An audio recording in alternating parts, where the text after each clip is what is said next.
The world is magical. It's like a dream. If you're in a flow state with it, everything will work out. But if you contract and stay contracted, it's more likely you're going to learn a really hard lesson. I do want to get into some of this Toltec work. The Toltec lineage is alive and real and powerful. At 16 years old, I met fearless shaman. He discovered Carlos Castaneda material. And I read that book, and then I went on to read the next 11 Castaneda books. It literally felt like a magical text that comes alive when you're ready. I went on to train with some really powerful elders because of this knowledge, who also experienced the same trainings from their elders. So it's not just something that's exclusive to Castaneda. When you read the books and practice the arts, the movements, the recapitulation, it leads to you being able to do lucid dreaming in a level that's like not very typically understood. Let's talk about the magical passes and recapitulation. There's a book called Magical Passes that Castaneda wrote. It's one of the last books he wrote. They show you the movements that were discovered by shamans in ancient Mexico during the peak of their power back in the day, before there was so many interdimensional interferences. There are beings that we share this realm with, and they will try to scare the shit out of you. These beings don't want you to become free.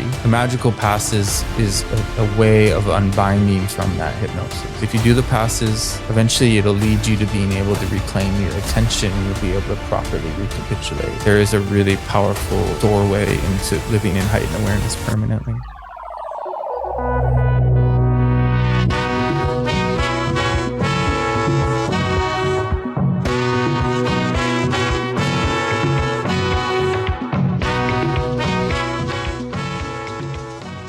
Yeah, I can say quite confidently that, I've done almost 200 podcasts, and I don't think I've been this excited about sitting down with someone as I've been since the moment, I had heard your podcast with Alex Zek, and I've done a lot of work. I've listened to a lot of things.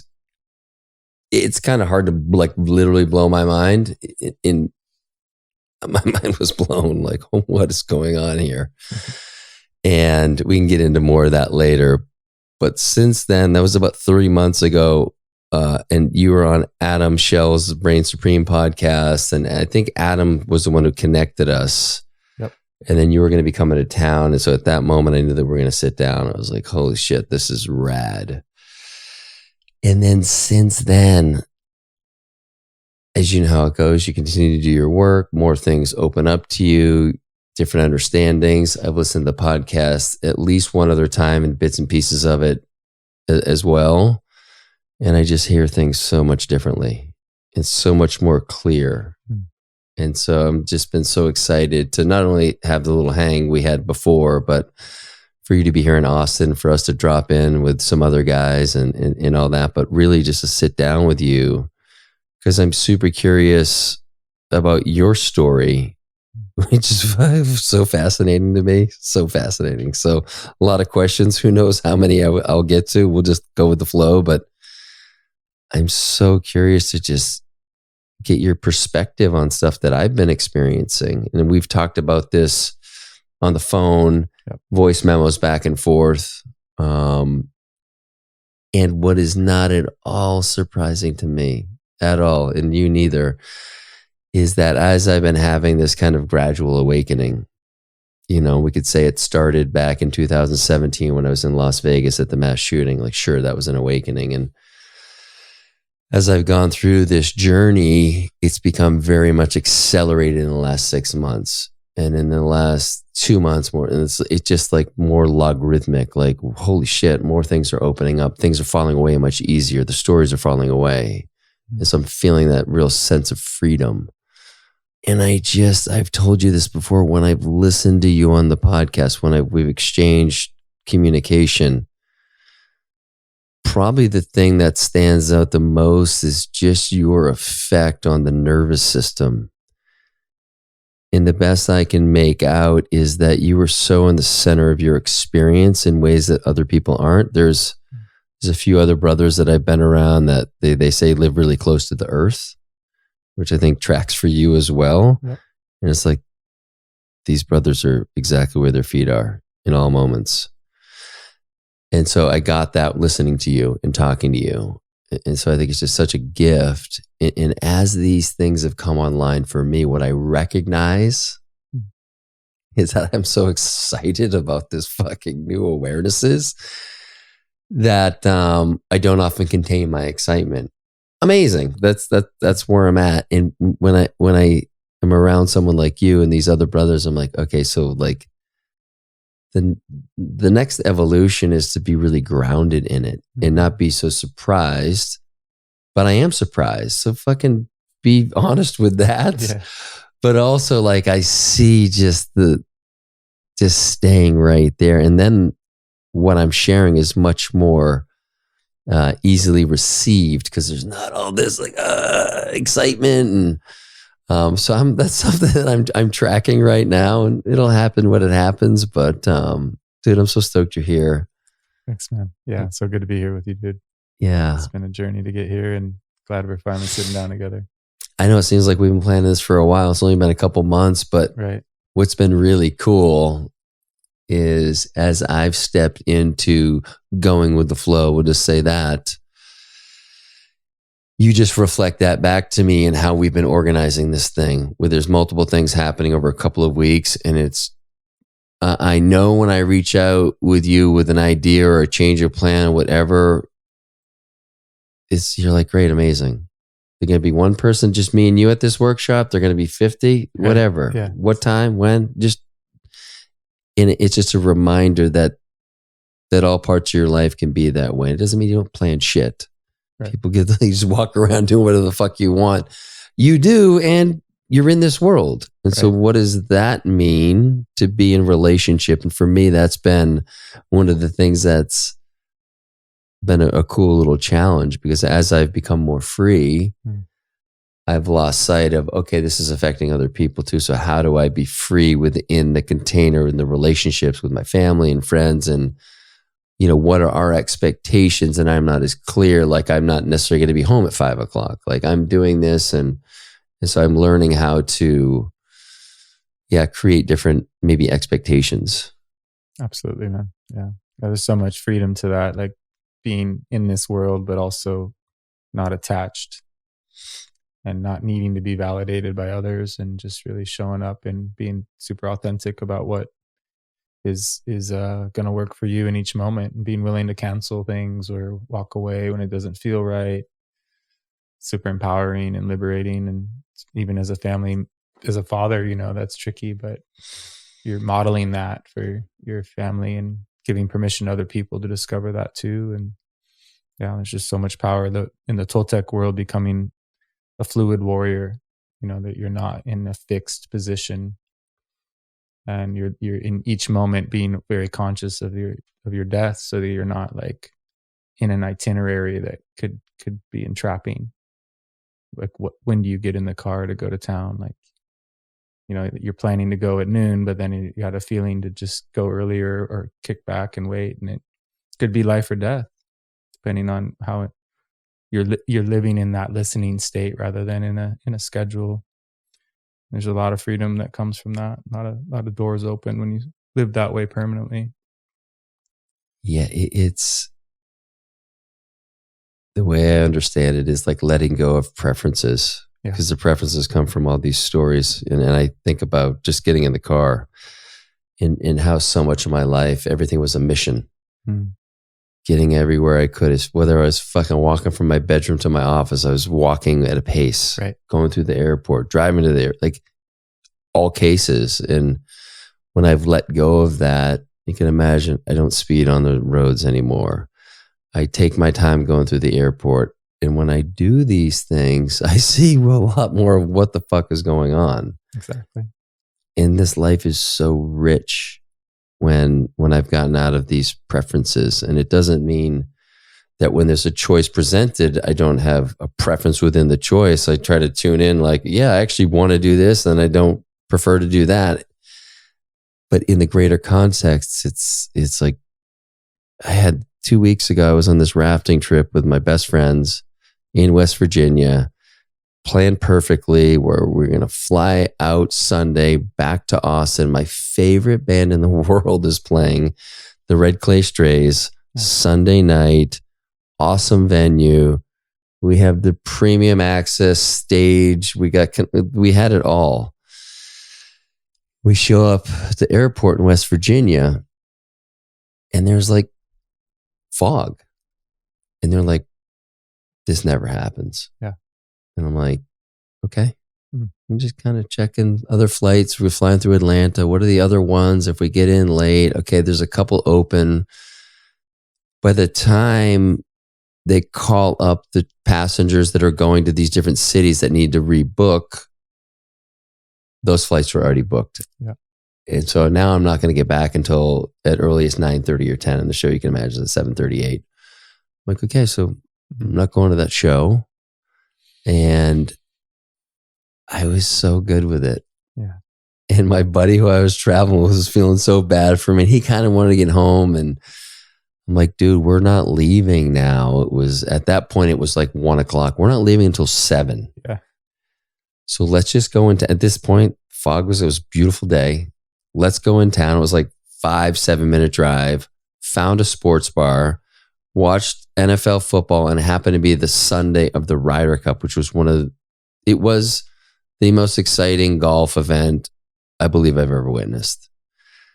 And I was sitting there with my best friend, just fully in the experience. And it was just a reminder, dude, like, yes, of course I wanted to see them. And I didn't see them when they played the other night. I'm okay. Like, just like let go. And because of that, we had an incredible time together. Yeah. We got home at like freaking midnight or whatever. And it was just like, I've because I put it into practice, I get these, it's like getting those reps in. And it's reminders like, yeah, dude, you have other preferences. Yep. It happened when we were flying to Phoenix this weekend. We're going to Tucson. I get on the Hertz app to rent a car. I'm in Phoenix. There's a lot of cars there. None. Wow. And there were a couple available at some of the ones that I don't prefer to rent from. And they weren't the right car or whatever. I end up booking an Uber, which is so easy when you're flying. I've never done this. You go on, you say the airport for later. They put all the airlines up, American Airlines. They put all the flights coming in to Phoenix. You click your flight. Yep. They give you the options.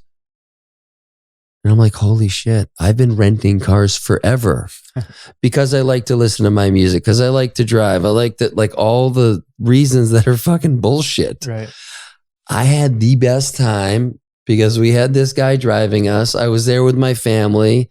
We were listening to our music. We were talking. I was on my phone. We were hanging out. I didn't have to think about anything. Totally. And it's just like opening up to like, this is how you've done it. Why have you done it this way? And I saw all the bullshit of why I did it. So anyway, these are happening every day. Yeah. You Me know, too. and I got into Austin and they're like, all we have is 12 passenger vans and we're about to shut down at 1 a.m. And so we're all in line going, oh, it's not happening. So yeah, just pivoting, calling an audible, just switch it up and figure it out and it's all good. yes. But, then I got in a rideshare Uber with this woman and she was losing her mind because I wasn't talking to her. And she's like, why aren't you talking to me? And like, why did I do this rideshare? This is taking too long. And she was just showing me like the opposite, just total contraction. And just like this experience was going to ruin her night and her week and her month. And she's just going into a spiral. And she's like just talking shit about her brother-in-law and like just losing her shit right there in the Uber. And like the guy didn't really speak English and she was trying to get him to answer all these questions.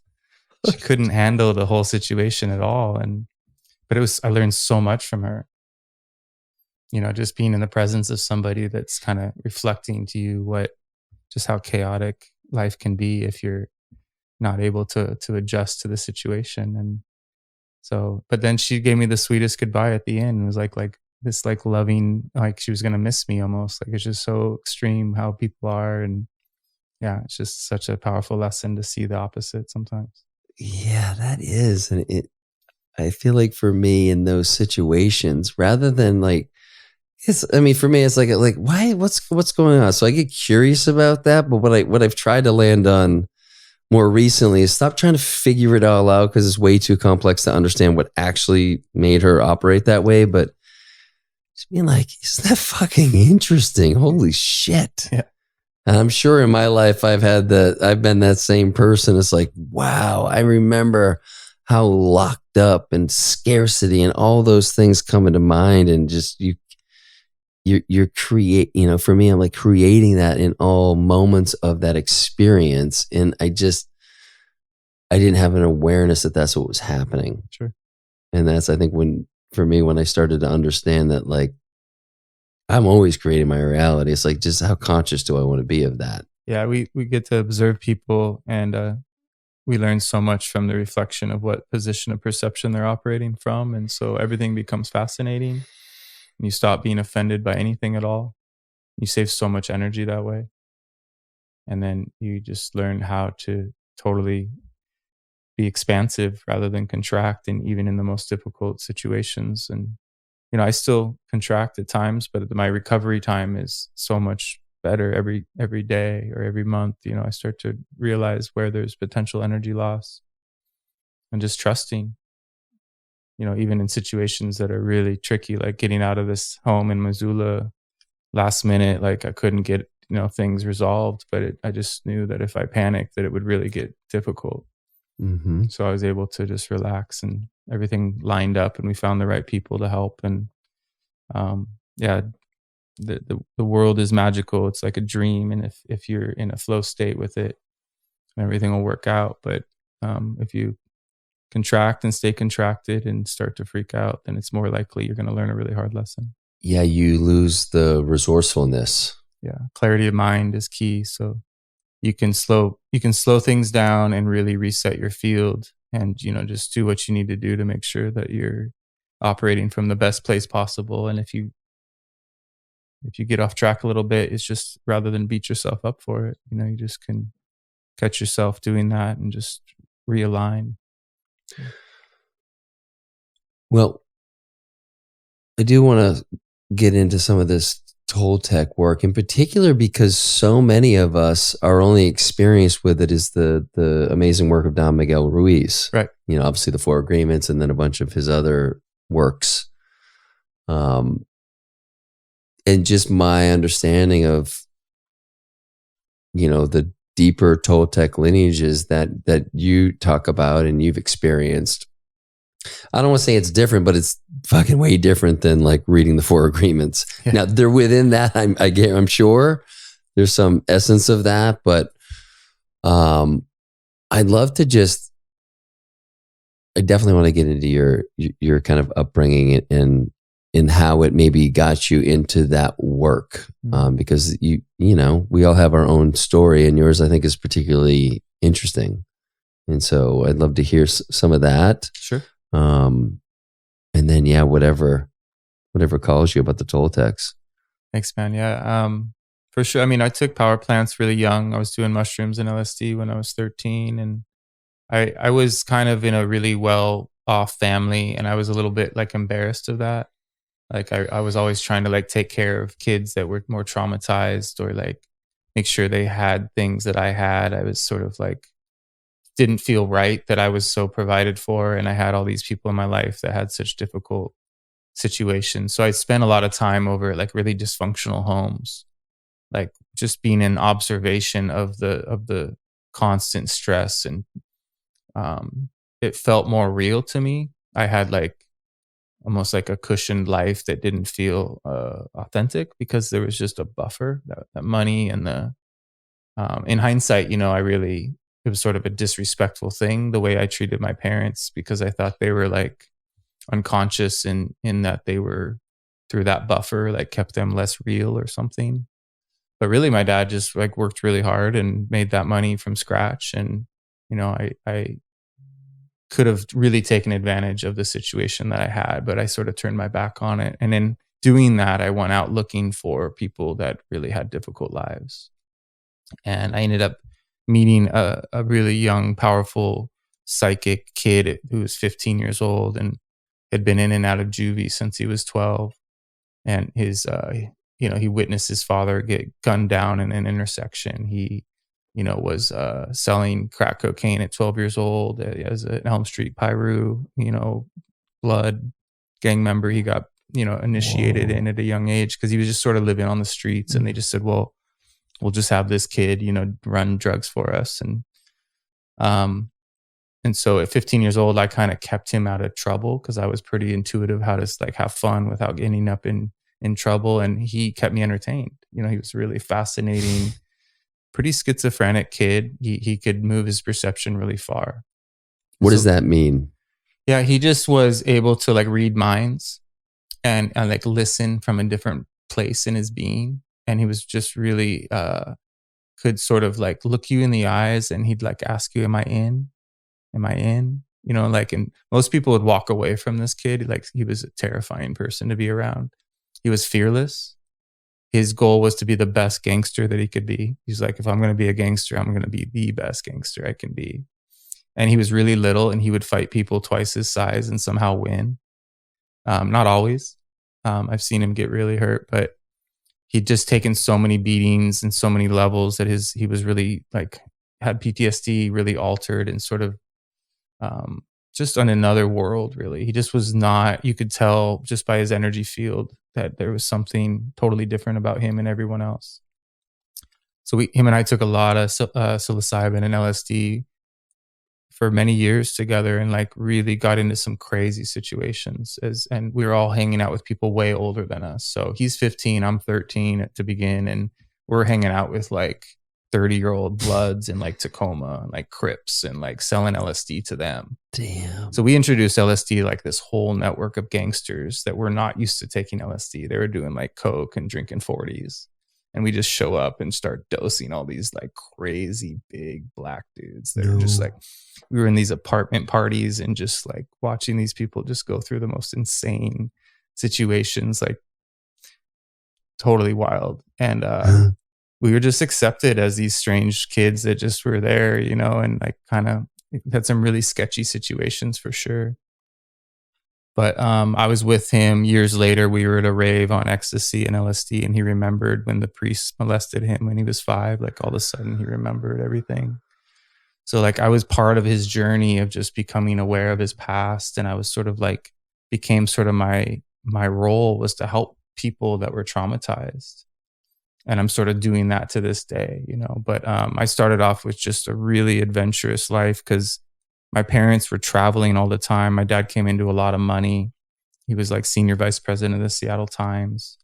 And so him and my mom were just going all over the place. So my sister kind of raised me, and she was 17 when I first started. Like, I was 12 years old, and my sister's boyfriend came home from partying one night and woke me up with an 18-pack of Budweiser and said, I'm going to teach you how to drink.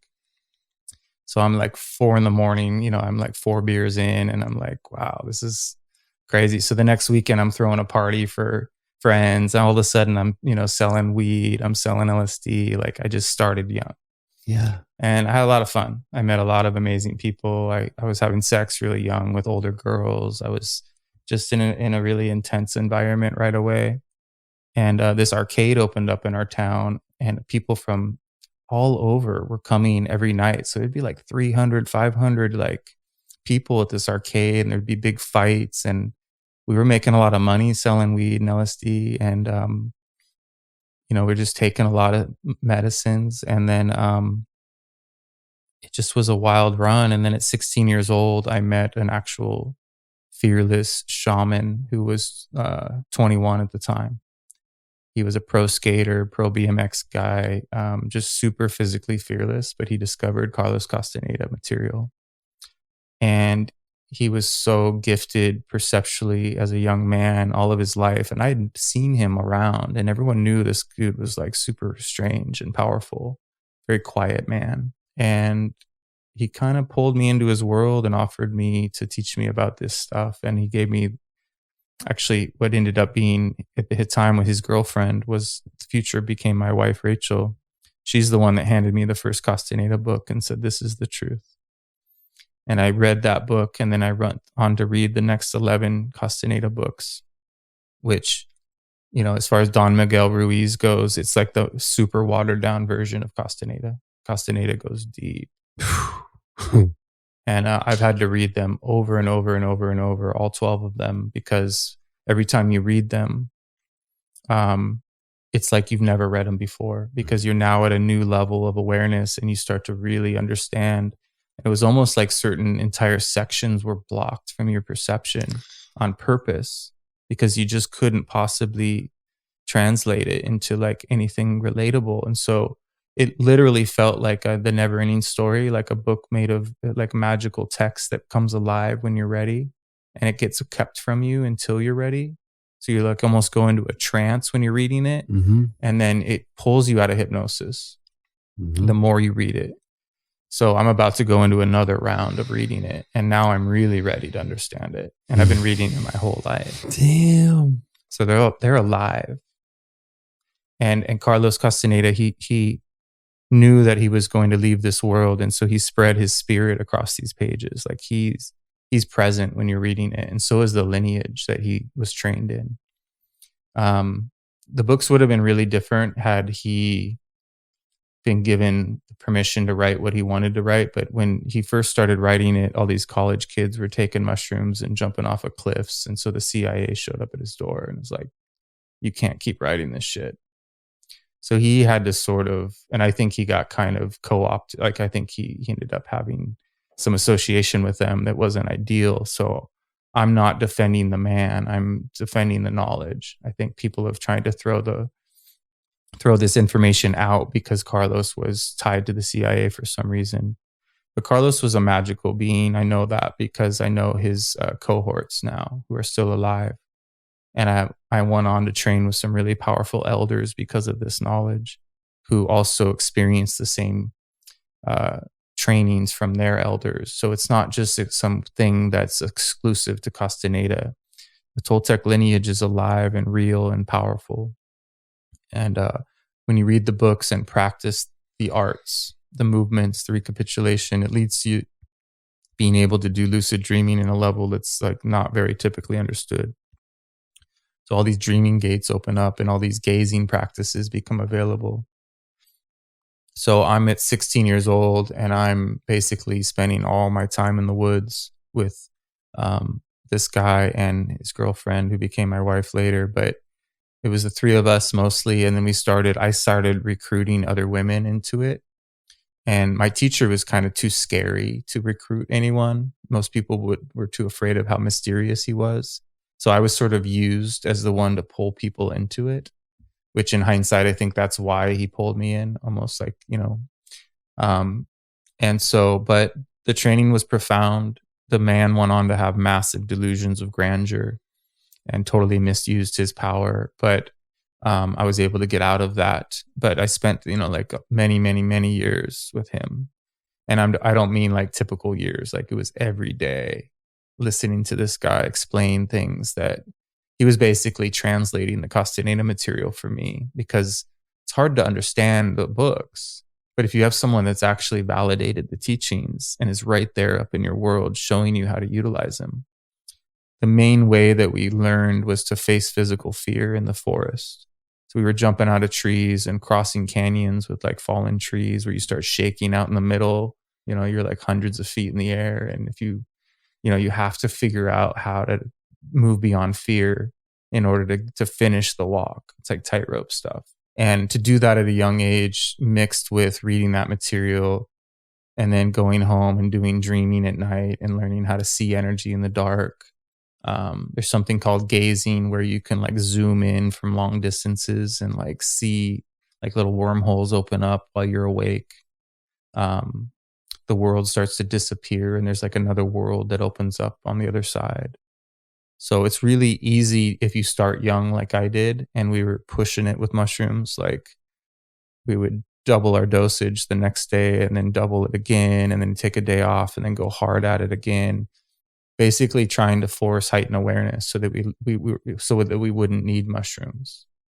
And so we would use heavy cannabis use mixed with mushrooms, go big on the mushrooms and then cut off the cannabis and just go hard on the mushrooms. So the detox from the cannabis, when you're using heavy smoking, there's just this catalyst that launches you into like a permanent state. And then you stop the mushrooms. And as long as you don't go back to cannabis, that lucid way of being will just stay with you. So it's a really effective formula. I'm not saying I recommend it, because it will definitely, you could end up in a mental ward if you don't know what you're doing, because you won't be able to come back. But if you read the books and understand how to live this way, and you use power plants with consciousness, there is a really powerful doorway into living in heightened awareness permanently. We just were doing the craziest stuff at night in the wilderness. And we were, part of the training was to go out in the wilderness alone and just stay there. And it gets really freaky when you encounter what we call entities of the night. So there are beings that we share this realm with. And if you open yourself up, you'll start to witness them, and they will try to scare the shit out of you. They can't physically touch you, but they could get you to like run off a cliff or do things unbeknownst to, you know, like you think they're real, and so you start running away from them, or you panic, and terrible things can happen. So it's really, really dangerous world. And, you know, in hindsight, I'm really lucky to be okay. But this was the intensity of the training that I was in, like just facing fear, not only physically, but interdimensionally. What were some of your experiences with these entities? Could you describe it? Man, one night we were bouldering in Black Rock Desert, Nevada. We would travel all over the country. And I was, you know, on mushrooms, and we were bouldering like just super sketchy stuff. Like, but the mushrooms make it so you just feel fearless. Like you can't, there's no way you would fall. Like you just feel like there's some extra part of you that's just holding onto those rocks. And we ended up way up in these super high spots, and I'm super dark, like no moon. And I was walking along behind quite a few people, and there was one person behind me, but we were all like spread out. And that was part of the training, is to not feel like the comfort of the group, is like to really be alone. And all of a sudden I see my friends wave at me and say, come this way. And they were lowering themselves down off of this section of the area. And I'm like, oh, I'm so glad I saw them, because I thought I was going to get lost. And so I follow them down there, and all of a sudden I'm figuring out I'm like, what's going on? I start getting down, and I drop, and I'm hanging off of this like cliff. And then all of a sudden I feel my death. And that wasn't my friends. That was an entity tricking me, telling me to follow. And I thought it was my friends. They were making it look like they were my friends. Wow. So all of a sudden I realize I got to get up, and I go to lift myself, and there's walls on each side, so my elbows can't go out. Oh my God. And I wasn't strong enough to just do a straight lift. And I'm just like, oh, this is it. And my hands start to get sweaty. But I knew there was this dude still coming. This one person was in the back of the line. So I just trying to preserve my strength. And all of a sudden I hear his footsteps, and I just, with every little bit of emphasis I could, I'm like, dude, listen. You're going to have to grab one hand, not both. Because that would have been sketchy. Like, it had to be one, because I had to hold on with one. Yeah. And he had to grab the other. And I said, it's going to take everything, dude. You're going to have to really be, you know, like, I knew I was going to die if it didn't work. And he saved my life. Holy shit. So like, you know, but other nights, like, I remember going into the woods, and all of a sudden I'd done too much LSD, and I was just super open, and I had actually injured the back of my neck, which we call the wind gate.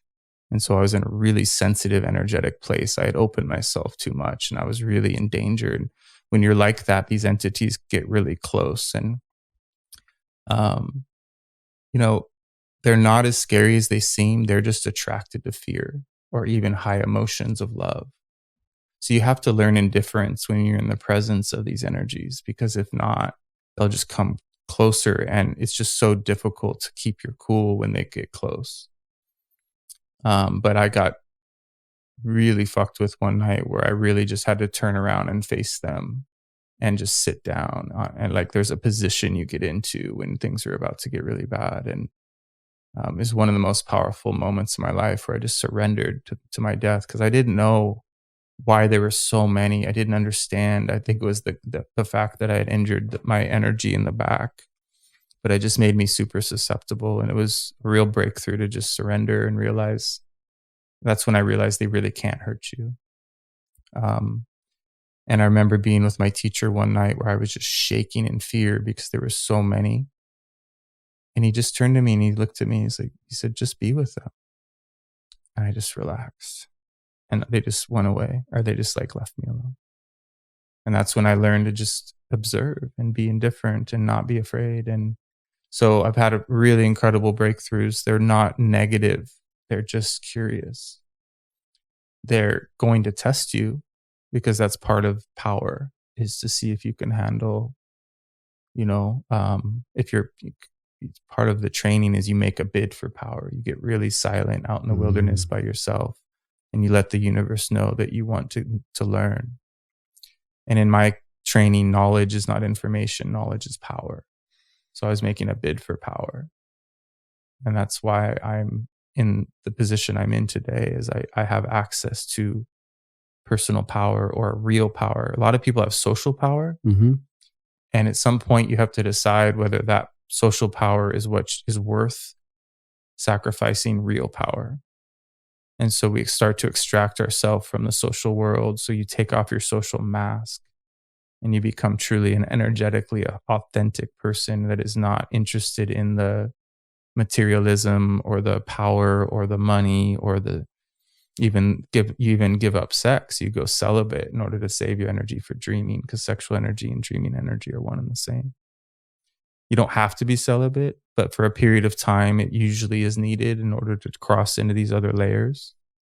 And once you discover lucid dreaming, like, it's so beyond any sexual breakthrough that you can imagine. It's just like, ideally you learn to do both, where you find a partner that can travel with you while you're, exploring the sexual stuff. But that gets really tricky. So it's just like figuring out kind of what's the priority.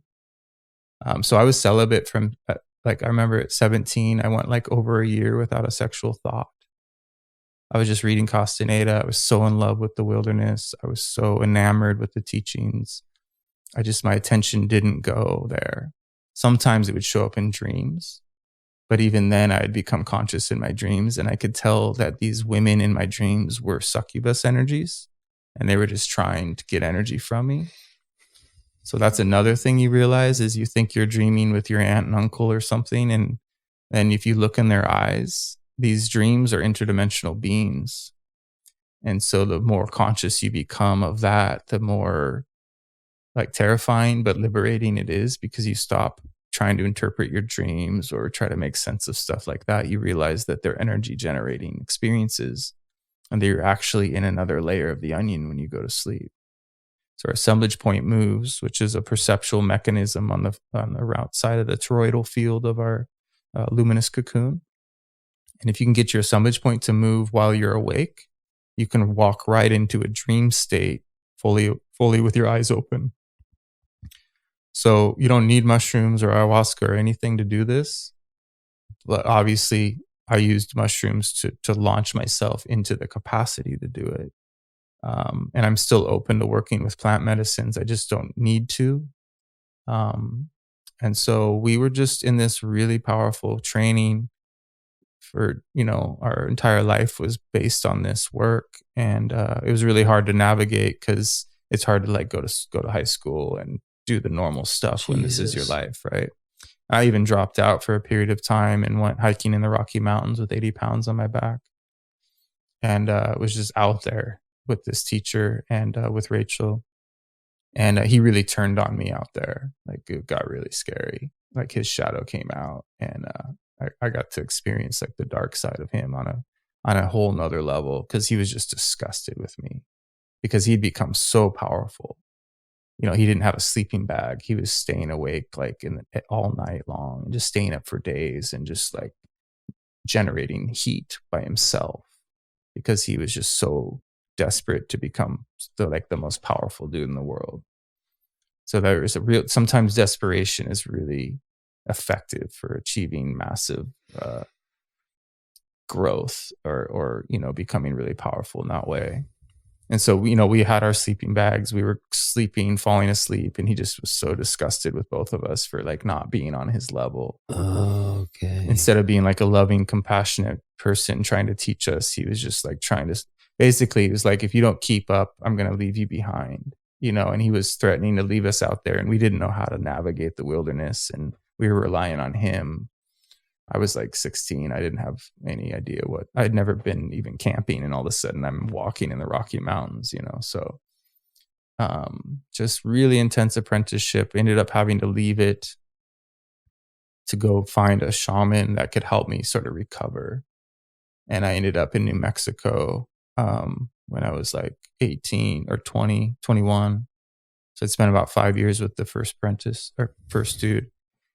Rachel wanted to come down and meet this shaman as well. And then his first teacher, wanted to come see what that was about. So all three of us ended up in this community down in New Mexico. And that man, the old Indian that we went to see, was a real sorcerer. And he basically pushed my first teacher out of the way, like energetically. He used his ancestors in dream time to fuck with him so that he couldn't stay. And then we became students to that elder. And that elder ended up having delusions of grandeur as well. And it was just another shadow teacher. But we really needed that break away from the first teacher. For years, I had to battle that first teacher in my dreams. The first one? Night after night after really? Night after night. Yeah, he'd become a conscious dreamer, and he hated me so much for taking Rachel away from him. And there was nothing he could do to the elder because the elder was super powerful. And so he was so pissed that he kind of met his match and was defeated. And so all he could do was try to get me. And so I would literally sleep like 2 minutes at a time. And there he was, just, like I was not able to, until one night I had this other Indian that was friends with my elder stay in the same hotel room with me. And he was able to scare the shit out of that guy for me. And I got like a break for a few months. But then I broke away from the whole community eventually, and I was no longer protected.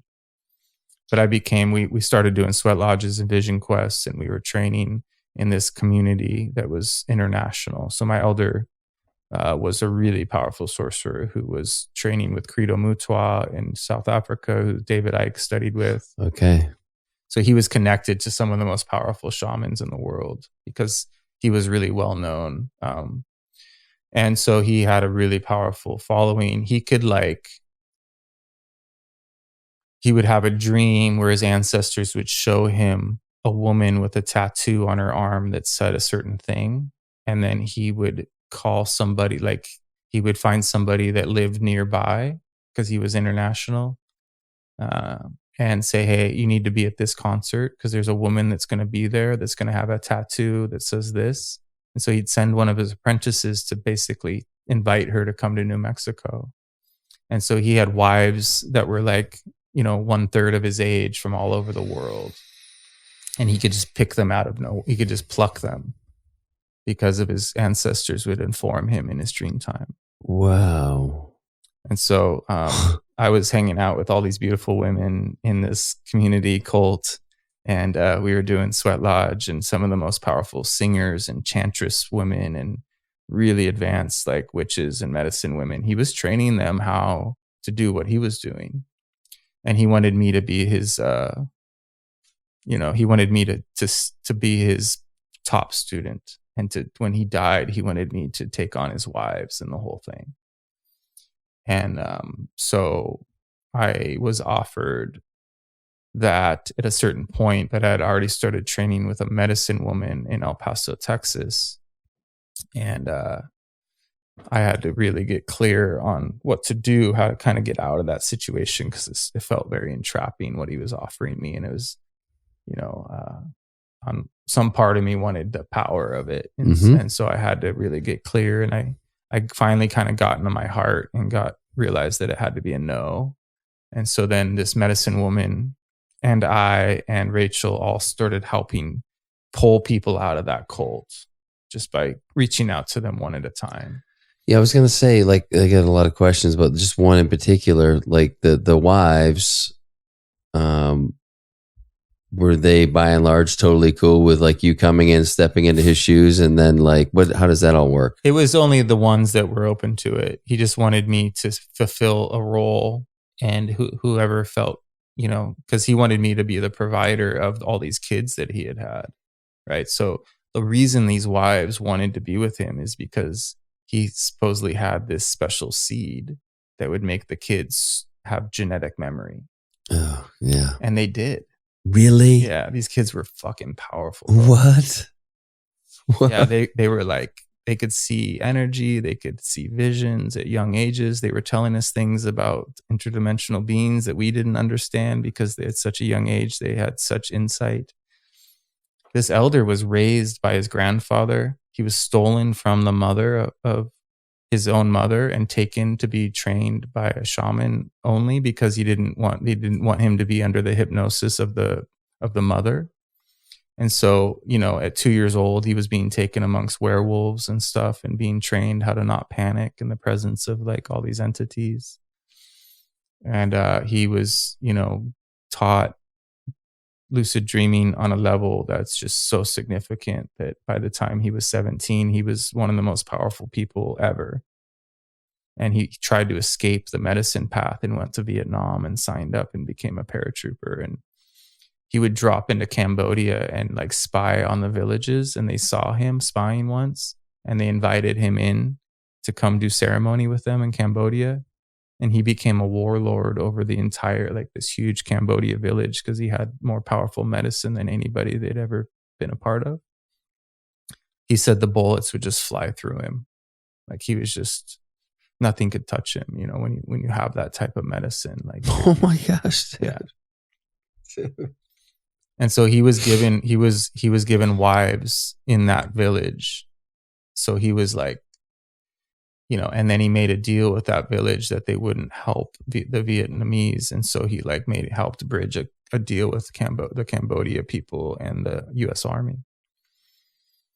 And then I validated this story, but he had a bunker had fallen on him and he was pinned under all these beams for multiple days, and the rats started to come to nibble on his flesh, and he called the Earth Mother to help him, and all these snakes came from all over and covered his body so that the rats couldn't chew him up. And so when they lifted all these beams, he was just covered from head to toe in snakes. So like when you have animal medicine available to you and you know how to call these beings, it's just, sorcery is real, and he was a real deal. So yeah, man, just that was like from 13 to 22. Oh God. Oh my God. I had a little bit of a different experience. Holy shit. To 20. You're just 22 at this point. And so then you start working with the medicine woman in El Paso at this point. Yeah. She was a real healer. She was helping people cure impossible diseases and like helping the police find missing kids. Like she could see. And she was a really, really magical, beautiful, heart-based person. And so that was the first time I was with somebody that could truly help me recover from these two teachers. And so I lived with her. Rachel and I had kids at this point, and we're living with this medicine woman in El Paso. And like I said, helping others get out of that cult.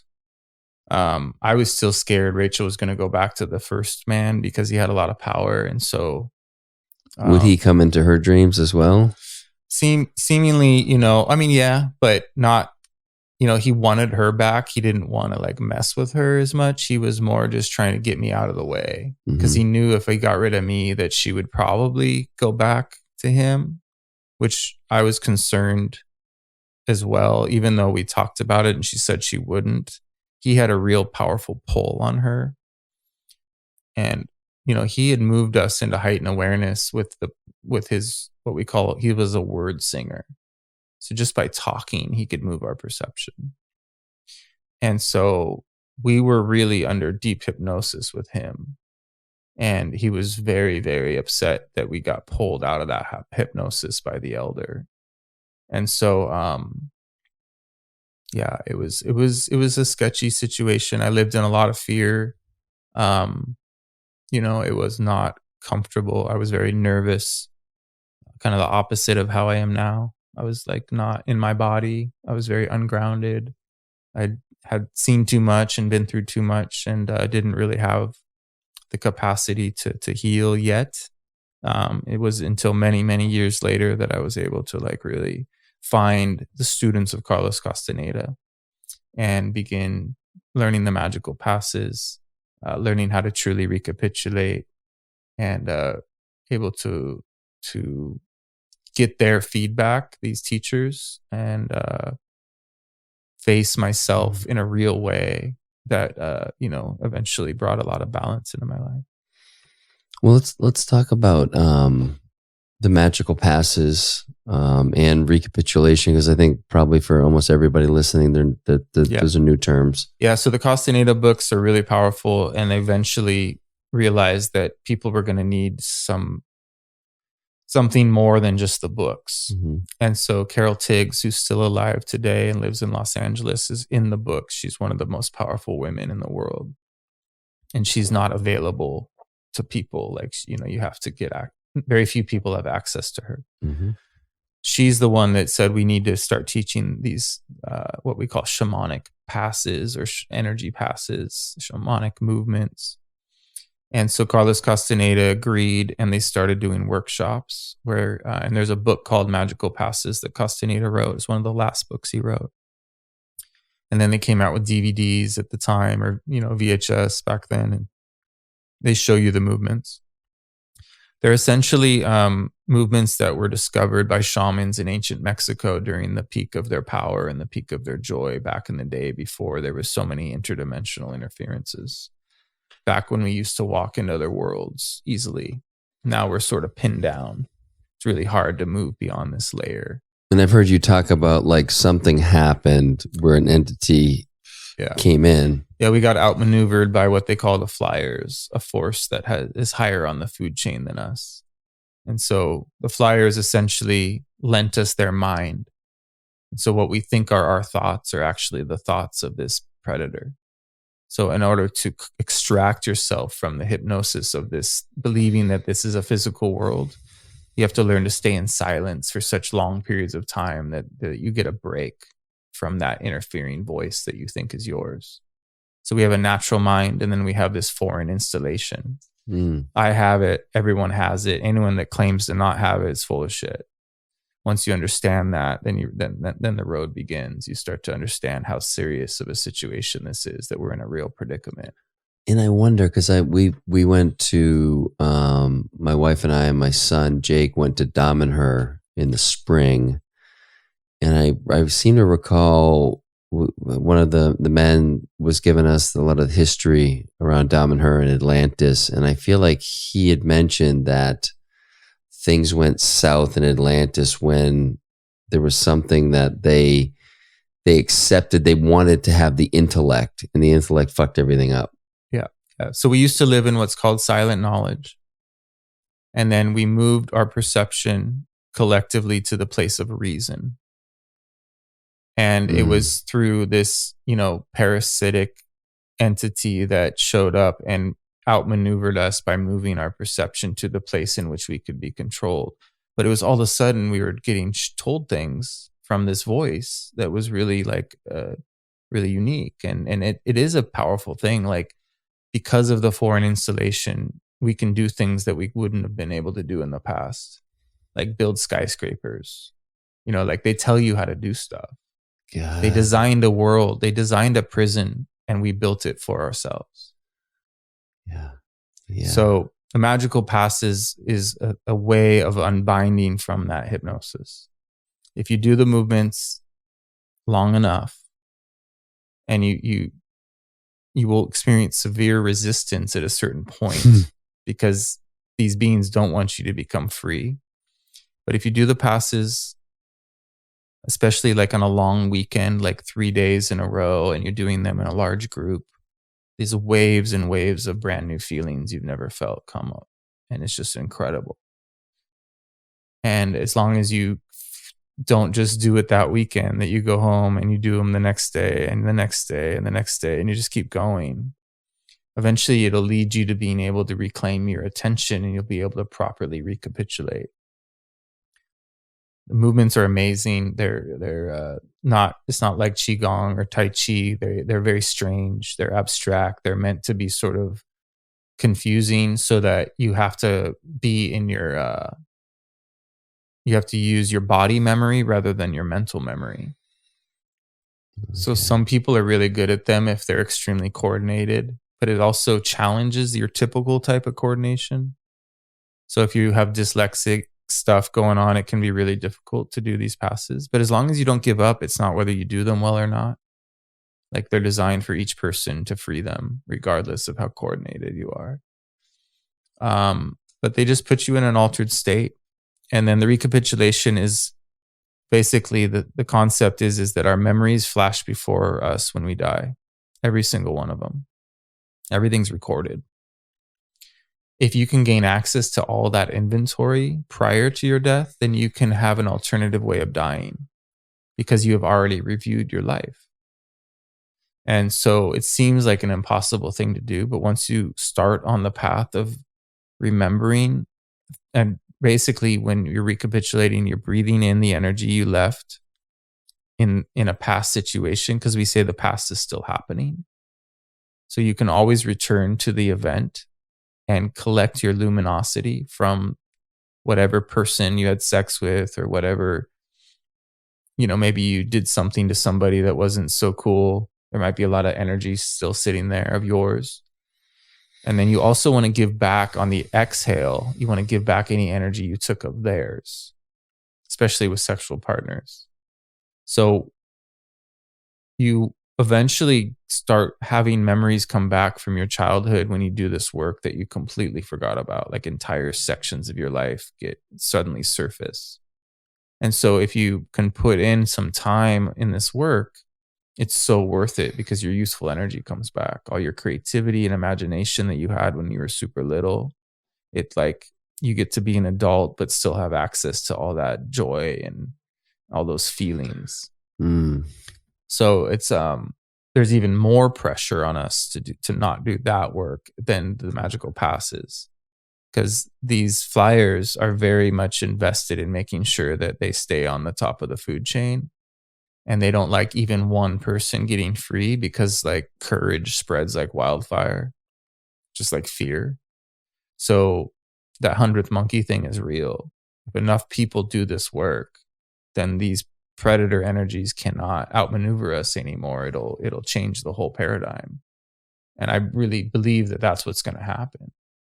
Like, we're in a time where we're kind of, our backs are going to end up against the wall, and we're going to have to remember how powerful we are. And this kind of work, and it's not the only thing out there. It's not the only game in town. But if you can get access to the energy of this Toltec lineage, they're still around. They're just in like a different layer of the onion, and they're lending us that intent and energy to deal with this predator.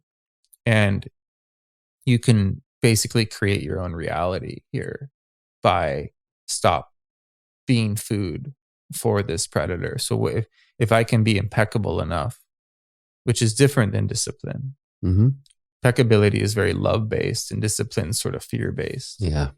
Yes. So you want to fall in love with your existence. You want to be liberated, and not just like forcing yourself to be strong. Like a lot of men teach, like you have to just not have emotions. You have to just push through and always fight and always work out. And that doesn't lead to freedom. I've seen some of the most fucked up people that are super disciplined because they're just like in their heads. So in their I get that. Yeah. Yeah. You got to get into your heart. And there's a lot of emotional healing that happens when you do that. And I'm seeing a lot of people on social media make fun of guys that are tapping into that. And that's just their armor. They're just wounded men that want to project their own issues onto people that are actually healing. But you could get too soft, like as a man, you could all of a sudden just be like so in your feminine that you are cut off from your power. So it's always about the balance. And ultimately, we want to become whole so that we're not requiring a woman to balance us, and vice versa. Women want to be whole, so they don't need a man to balance them. And it doesn't mean we can't have relationships, but we want to make sure our cup is overflowing so that we don't end up being, in a situation that is causing resentment between lovers. Because there's power when you're making love with someone, you're exchanging power. It's electricity. And your gap opens, your energetic gap opens, which is the center of our body, and that's where we feel everything from, and that's where death enters when you get destroyed by death. So we want to make our gap really strong, and that's why we do the passes, to open our gap and feel the world from that one point, but also be able to close the gap so that we're not susceptible to like entities and forces that might feed off of us. So when you're on power plants, your gap is open, but you want to make sure you have the energetic capacity to close it. So the movements are expansive and then contracting. You're opening, closing, and that's the routine of the passes. Each pass has that element to it. The passes make you very energetically strong, and then it makes you able to reclaim your luminosity through soul retrieval process, which is the recapitulation. But the ultimate goal is to cross dreaming gates at night, where you become aware you're in a dream and you learn to control your dreams in a magical way. And that'll allow you to move from one gate to another gate. Eventually you can cross an energetic threshold where you enter into a dream that's more real than the one you and I are in right now. Can you describe what that is? Best, I know it's probably ineffable, but like, give it a shot. Yeah, I mean, we're just dreaming right now, and we think that this is like a real world, but it's an illusion. The real world is much deeper, and we go there at night, but we don't remember it. So it's kind of like, having to come to terms with the fact that this is a massive hallucination, that this is not a physical experience, but it's designed to make it convenient by having the physical, make it feel physical. But if we don't realize that we're luminous beings, we're just balls of light. And when you can see a person as a ball of light, it's so beautiful. But because we're cut off from being able to see energy directly as it flows, we take everything for granted. And we're just caught in this like fixation of perception. So this is, okay, so I think I have a better understanding. It's less like describing the world, but it's more like the feeling when you're in it. You're like, this is truth. Almost, I think about my experience with different plant medicines, power plants. And I think the one in particular was an experience I had with 5-MeO that was like, absolutely cannot describe what it was, but it was like, holy fuck, so held by everything. And like, whenever I would try to hold it, it's like, you can't hold this, like, just surrender. We've got you. I've got whatever. And it was like, oh, this is it. Like, I will never know what that feeling was. And I haven't experienced it in this world. Yeah. So, I mean, it's a really rare thing to have actually happen, especially without plants or without substances. Yeah. But it's possible. And especially in the times we are in, it's going to be critical, that we learn to see energy. So like in martial arts, it would happen for me. I would be in such a flow state that all of a sudden I knew I could sense, and I was ahead of the time. I knew what was happening before it was happening, and I could see beings as energy instead of physical. And so you don't have to like overthink anything. Your body just knows how to respond, and you get out of your mind. Or I've learned to run down the mountain in the pitch black without seeing what's in front of me and trusting in my energy body to guide me. And I surrender to that deeper knowing, and it's called the gate of power. And it's the most beautiful feeling in the world. You're just being held by the darkness. And there's no way you can injure yourself because you've surrendered to this other part of your being, which is your dreaming body. What Carlos Castaneda referred to as his beloved. So once you gain access to your dreaming body, then you can do the most incredible things both while awake and asleep. And it does take a real discipline until it becomes an impeccable way of being to be able to do things of this nature. And I don't recommend trying it. You have to like wait until Yeah. it's a deep state of trust, and you get shown that that you're ready. So yeah, just any relationship that we can develop with the Earth Mother, because she's ultimately the one that holds you in these moments, or the Great Mother. So Toltecs really seek out the darkness. Obviously, you want to drink the sunlight. It's like source. But then you want to be able to go into the dark and be totally at peace in the presence of pitch black. So these darkness retreats and things, a lot of people are having breakthroughs. I've learned to do dark room dreaming, where you just sit there and stare in the dark. You put a blindfold over in a pitch black room over your eyes, but your eyes stay open. So you're looking at the back of the blindfold. And eventually these colors will start to show up like cobwebs. And those cobwebs will start to turn into shapes or faces. And then they'll start talking. And you can have conversations with these inorganic beings that are present now. And you start to have to breathe quicker and quicker to not panic, because your assemblage point's moving.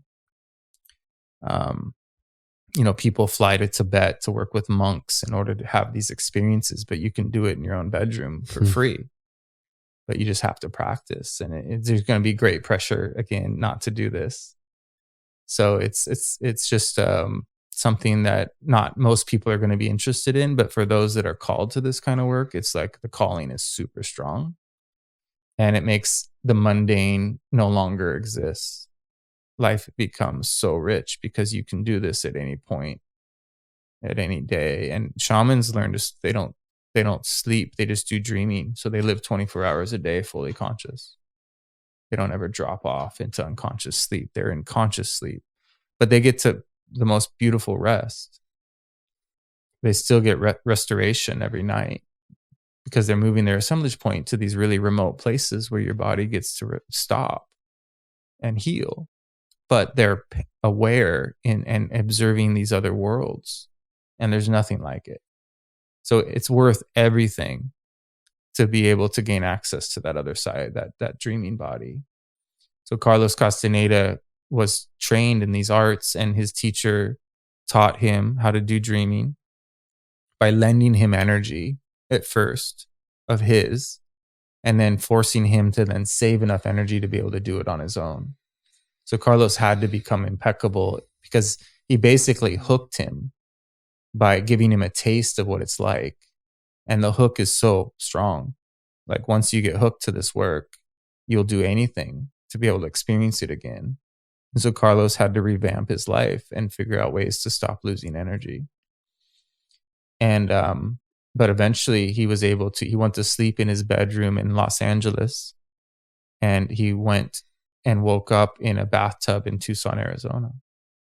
He bilocated just through dreaming, because Don Juan was there in the bathroom waiting for him with a bath maid, and water is like a way of traveling. It's like a conductive means to so he had to like take a plane home. He didn't even know what happened to him. He still didn't believe it happened. He was trying to convince himself that they kidnapped him or something. He was so confused. He couldn't allow himself to conceive that had happened because he was just a very dense person, which is actually really a gift, because a lot of people would have ended up in a mental ward if they couldn't like tell themselves that didn't happen.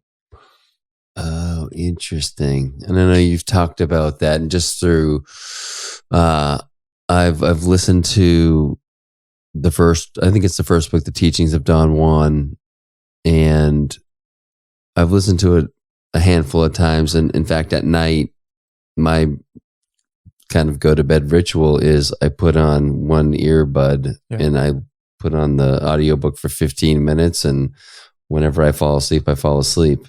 Cool. And I've gone through that. And I think the second one's called The Separate Reality, or whatever that one is. And again, you've talked about like his density was the reason why Don Juan introduced the plants to him. And that's not generally the case, you said. Yeah, not The majority of apprentices of Don Juan did not need any plant medicines at all. But Don Juan had helpers that he kept in his gourd that was tied to his waist, where he could unleash these inorganic allies on his apprentices. So like with one apprentice, he would do things to them, or like with all of them, he would do things to scare them properly so that they would be forced to change their life. So with one, this woman was chasing a chicken around her yard, and she put the chicken in her shirt and kept it in there while she went back to the home. And then all of a sudden she went to open it up, and there was no chicken. But then she went to look in the back, and it was starting to run around inside of her blouse. But what Don Juan had done was unleashed one of these inorganic beings on her, and it started, she couldn't get the chicken out, but it was still there, and it was driving her crazy, just running around inside of her clothes. And it got her to snap. Like she couldn't handle it, and it popped her into another place of perception where she could finally surrender without being at odds with what was happening. So wow. with each apprentice, he did really intense stuff to force them to change. And he was a trickster. He took full accountability for being a trickster, like a heyoka, where he was willing to do whatever it took to force them to surrender essentially to the power. And but yeah, man, it's they do talk about being able to use power plants, though, like at the end of your apprenticeship or at the end of your life. Part of getting out of this place is to be able to leave as a group, like the Mayans did. So we want to be open to the use of power plants, especially towards the end, as a means to go into this other layer of the onion permanently. So if you recapitulate your life and you're part of a party of shamans, you can make a permanent journey into this other realm and not die. And according to them, you will stay alive as long as the earth is alive. And so what happens to the physical body? It turns into pure energy. So you don't leave a body behind.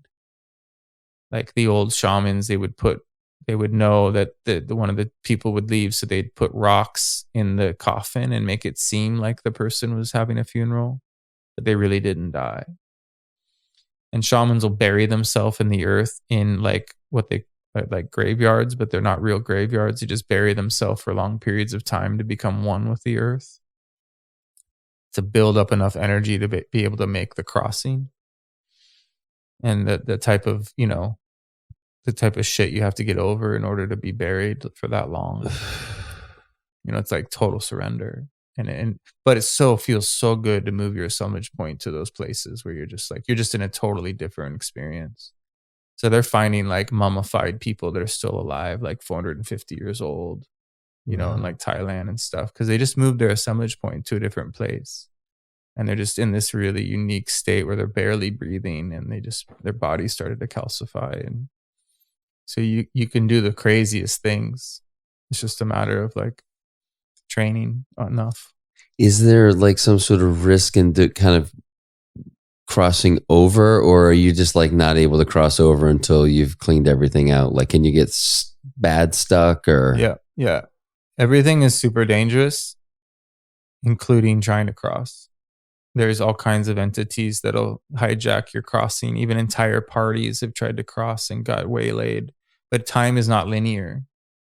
So some of them are still stuck.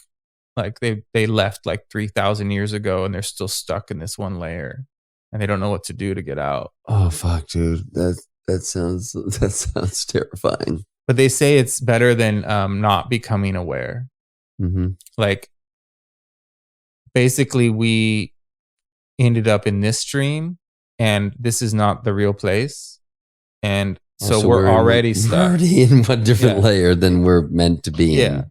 I mean, we're meant to be right here, obviously. Yeah.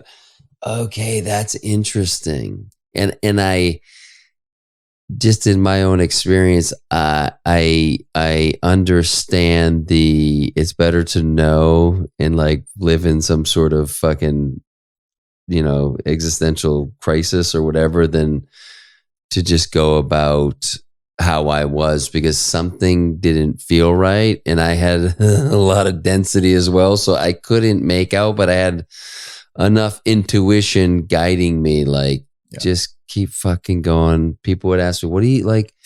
You've got all this. What are you like searching for? I'm like, I fucking don't know, but I'm super interested in this. Yep. And this is way different than anything I've ever thought of before. And then as you start to pull on the strings and you start to question every fucking rule we live by. Yeah. I haven't really found any that have stood up to like a real honest test. It's like, is this a rule that I need to follow? I'm not talking about laws and I'm talking about just the fucking rules. What I'm supposed to eat, how much water, how much sleep, what I'm supposed to like, just start there. And those are the basic ones. And then as all those fall away, it's fucking, I mean, you've been there. I know you have, but it's like fucking fascinating. And you sound like a lunatic. Yeah. I probably do right now to some people, but to people that have been in that inquiry, you're like, yeah, dude, it's all bullshit. It's all bullshit. And it's not from a negative point. It's like, okay, that's what I was meant to experience, to play by all the rules and then see where the freedom comes from when I live by the rules that I choose to live by. Yeah. There's so much freedom to gain when you come out of that hypnosis and you no longer care what people think about you.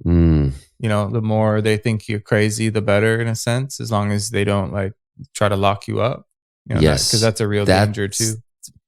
Yeah. Talk about that a little bit, because that's coming to, I've really started to think about that, particularly as I like really woke up. And what I was going to say earlier, I never finished the thought, but when I had that moment, so it was this gradual awakening, let's say over many years, but the last 8 years has been pretty intense and focused.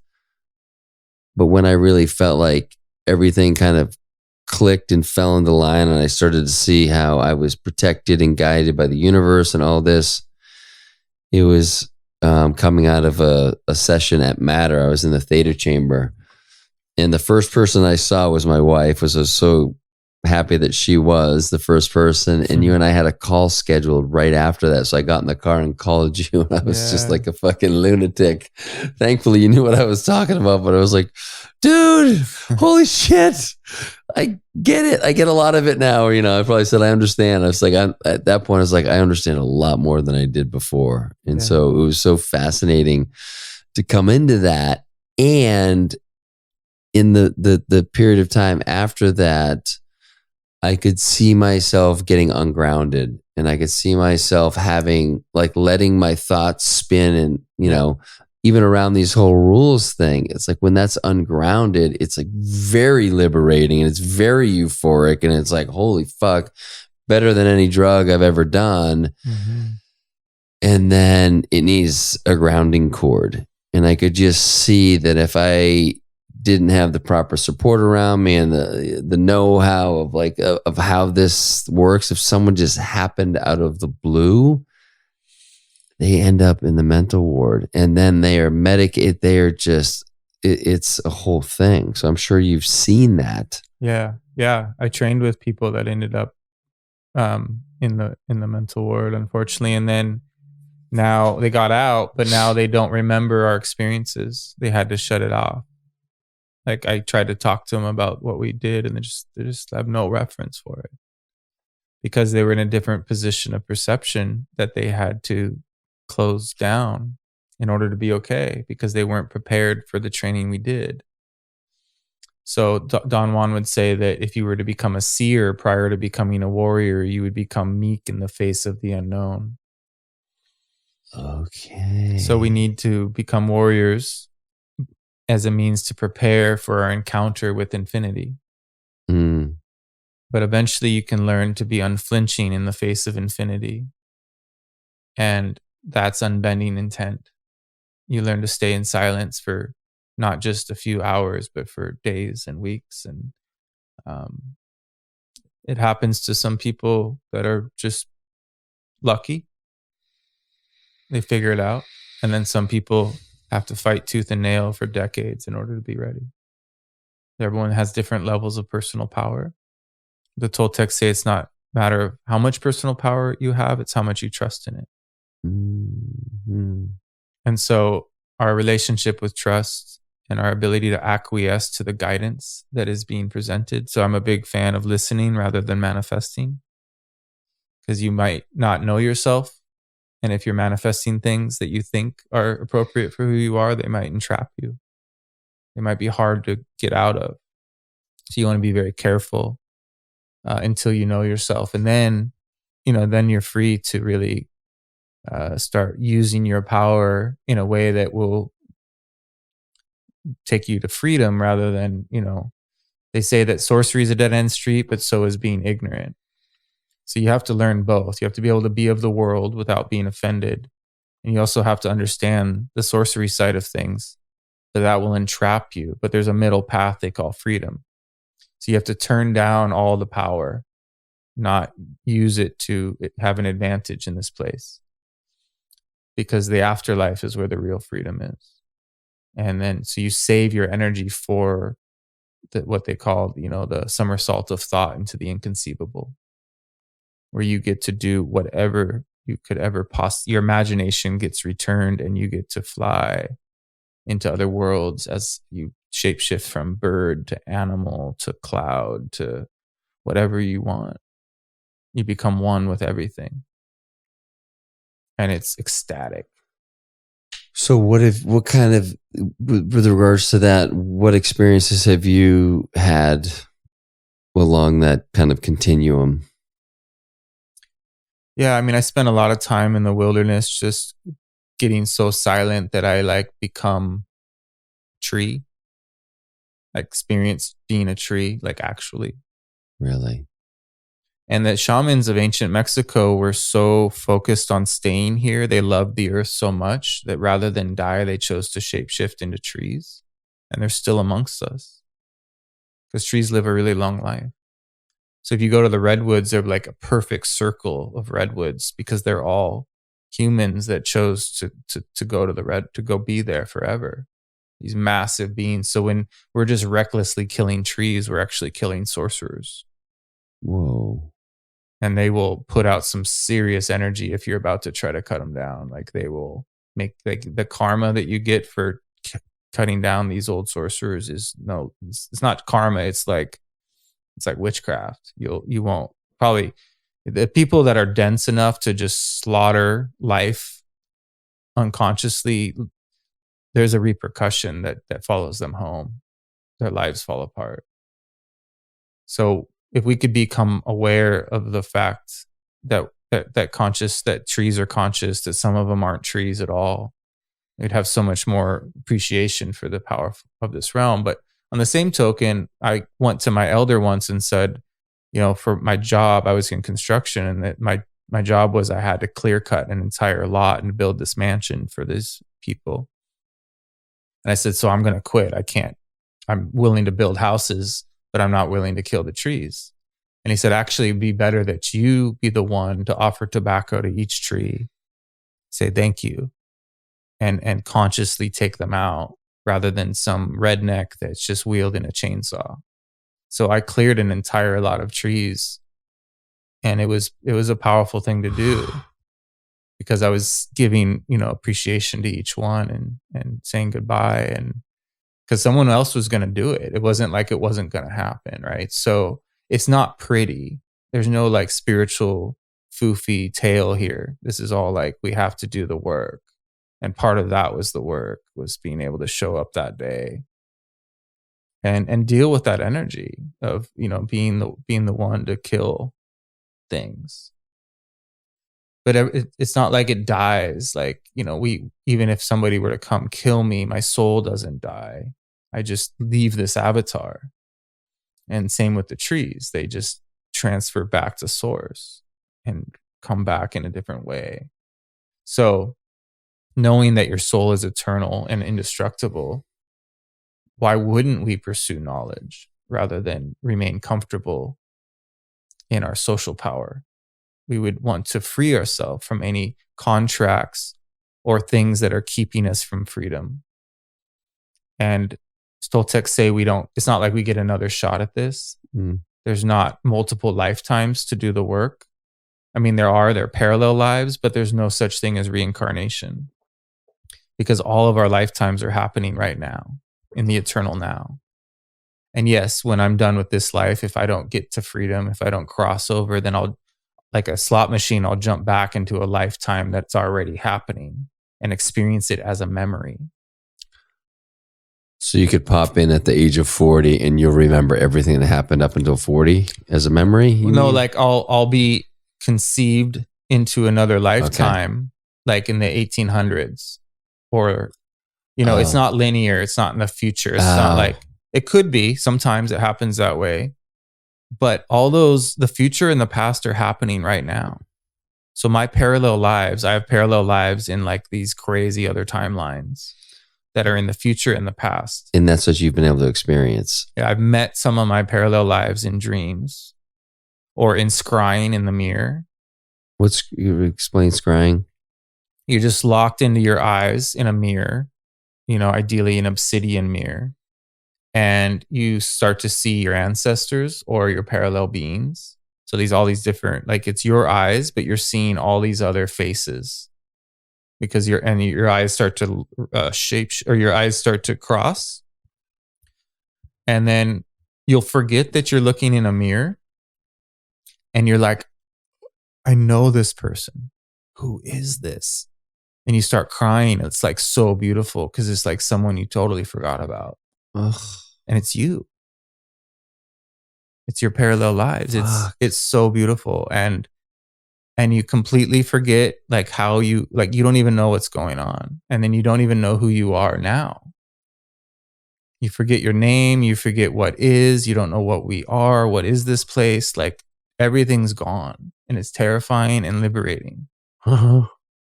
And it's just, you don't need any drugs to do this. You just sit there and have enough silence to handle the intensity of just being in basically an eye gazing experience with yourself.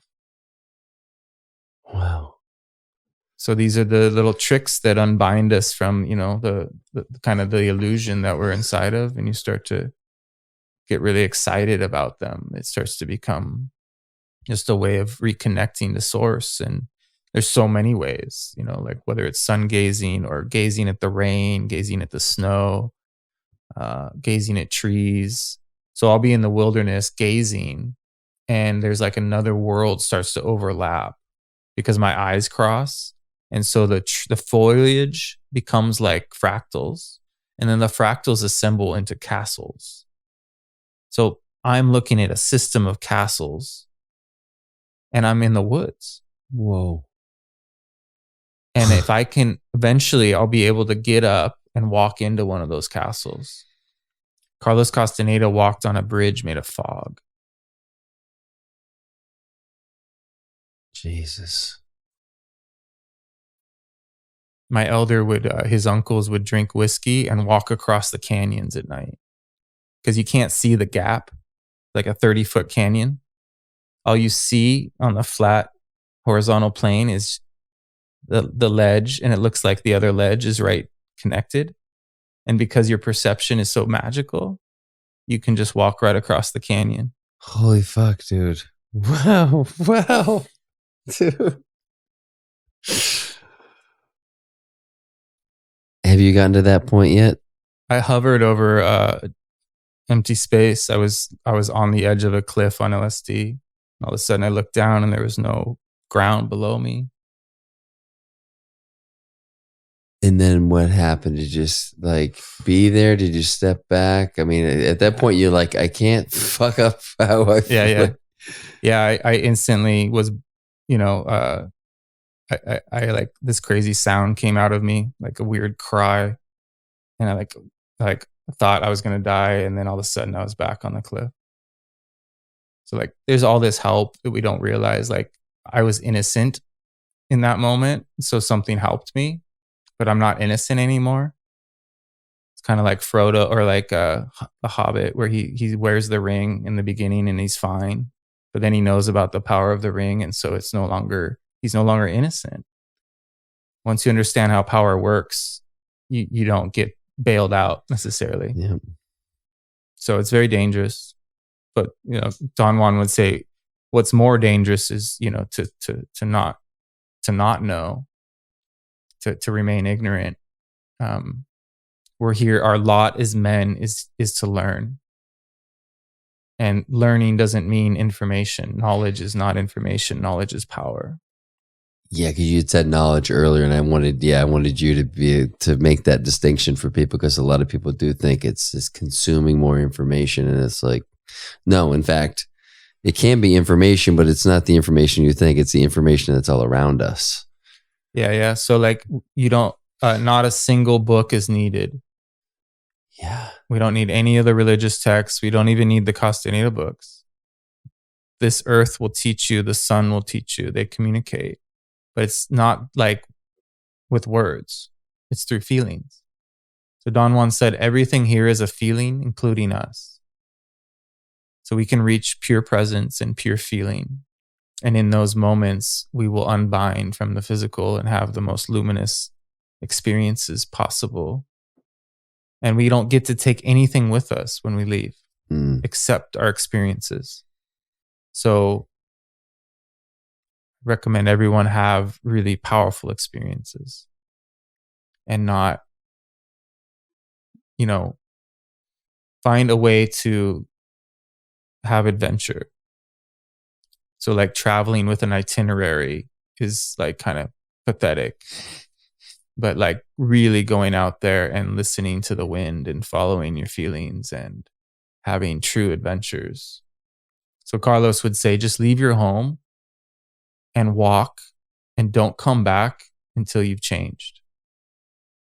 So you'd see people out on the highway in LA just like walking out of town.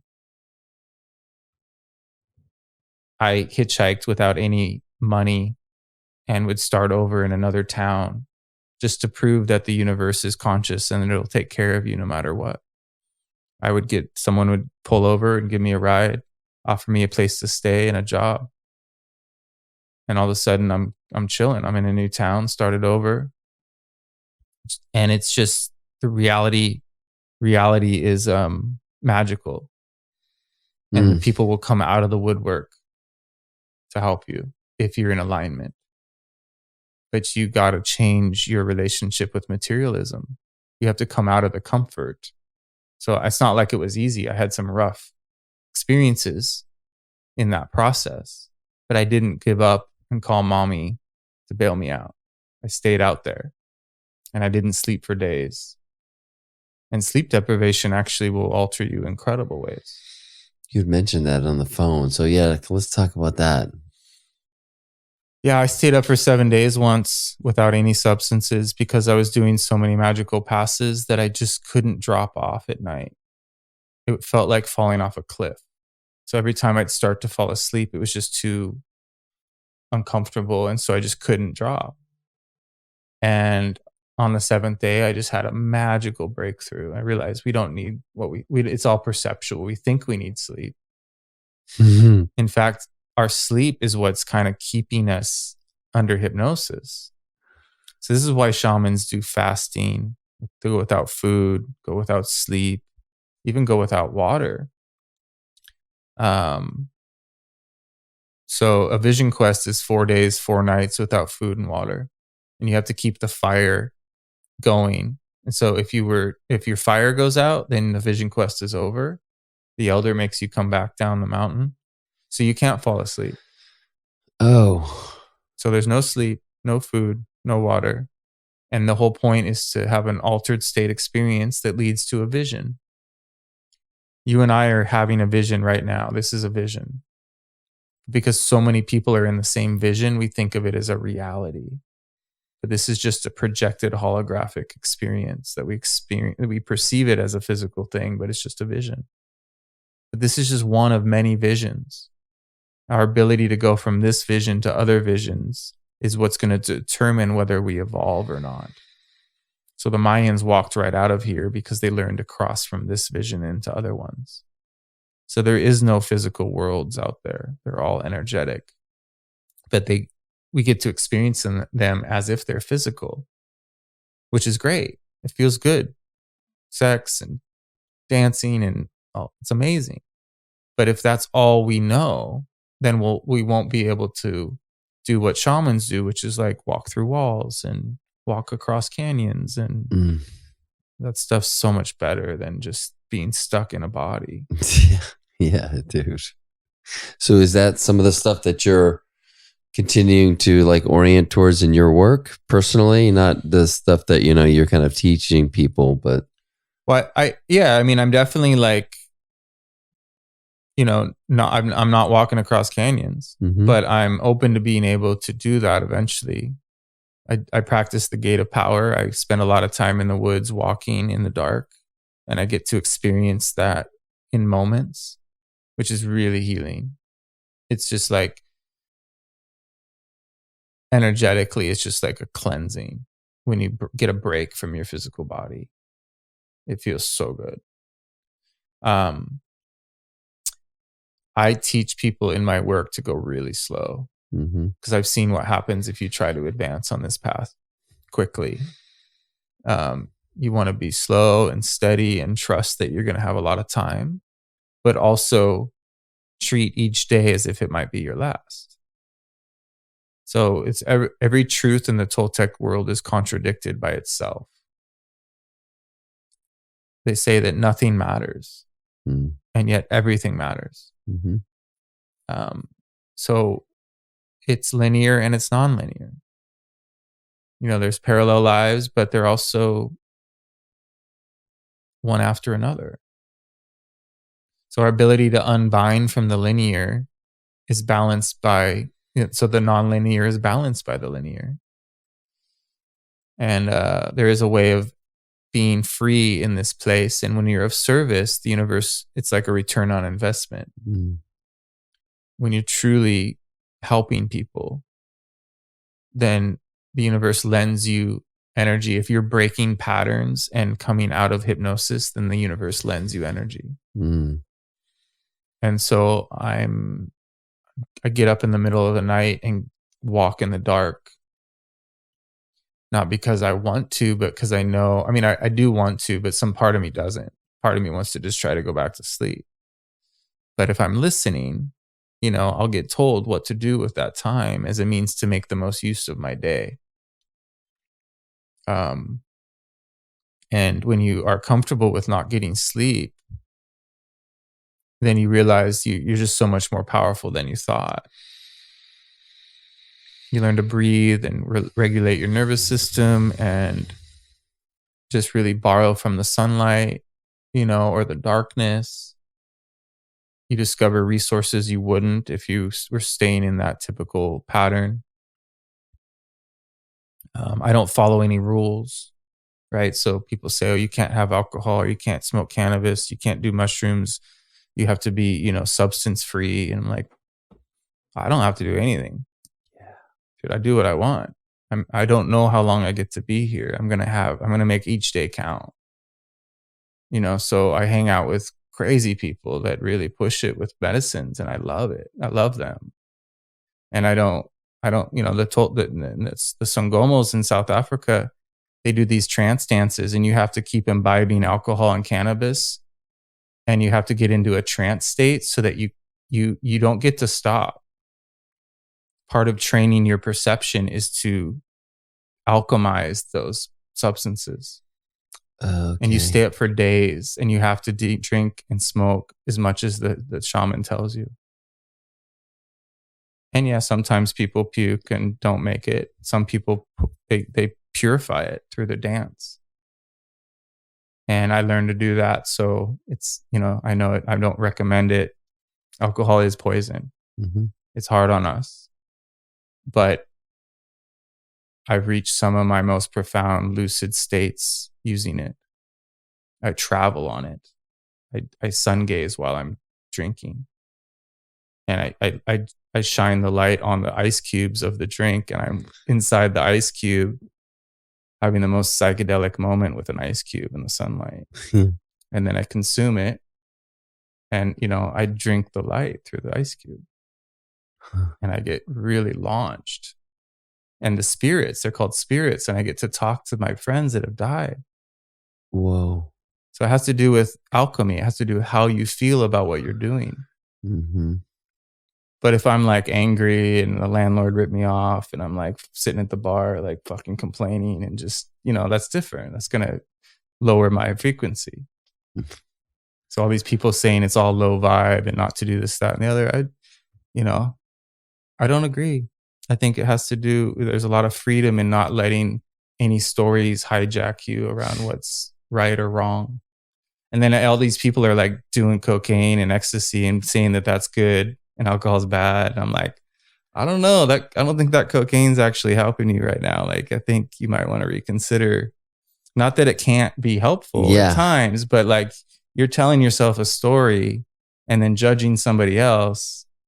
So it's really just, it's all perceptual. And I'm not condoning anything. I think ideally we learn to be very, very careful with what we put in our bodies at certain points so that you're totally purifying.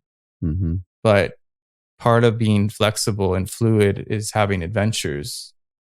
And there's a creative way to be in this world so that you're really, truly taking in each moment in the way that you feel called to. And yeah, some of my emotional healing happens with substances, and I'm good with it. Mm-hmm. Yeah, I love hearing that, because it definitely aligns with, something like sleep for me. I've been staying up over the last month, sometimes 2:30 in the morning on a fucking Tuesday night. Yeah. And it's because one of my kids is up and we're hanging out, and it's like, oh, it's 10:30, it's time to go to bed. Like when I've let go of any of those types of rules, I get into this space, because now I'm not thinking about that anymore. Yep. And now I'm super present to whatever wants to happen, whether we're watching a show, or we're talking about something or whatever. But there's always so much that happens in those moments, because we're not confined to anywhere else we need to be, but right there with each other. And sometimes I'll be out there by myself on the patio watching the TV until fucking 3 a.m. Yeah. And I have to, like, the thought comes in like, fuck, dude, it's like 1:30. Should you be going to bed? I'm like, no, it doesn't fucking matter. I'll wake up tomorrow. If I don't have anything to do, I'll wake up when I'm rested. Yeah. And it doesn't matter if it's 6 o'clock or 11 o'clock. I'm just going to see what happens until this doesn't seem to work for me anymore. And it's been pretty fucking awesome lately. It's so good to not have rules and just be flexible. 'Cause some of the most profound conversations happen when you're staying up all night, and I used to be in a cannabis scene and be trimming for days on end. And, we just get in hysterical states of perception when we're just trying to meet deadlines, because we have to stay up and keep going. Yeah. And so you start to realize, it wasn't so much the LSD that made me laugh last time. It was just the sleep debt from being up for so many days or whatever. Like, you don't have to use substances. You can just stay awake and get really altered. So it's just how creative can we be with, and then, how you recover. Like I can just do some magical passes and boom, because I have a relationship with the lineage. So the energy just floods my being.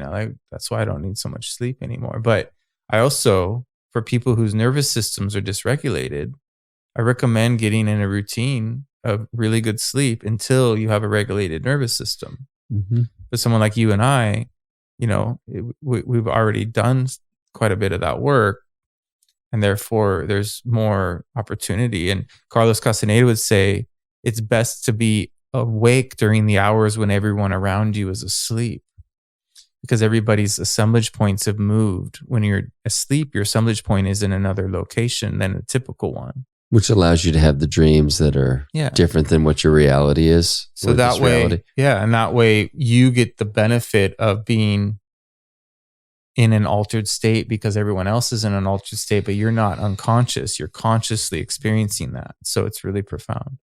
Okay, interesting.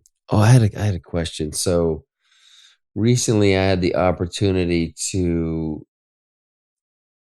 work with. Is it Datura?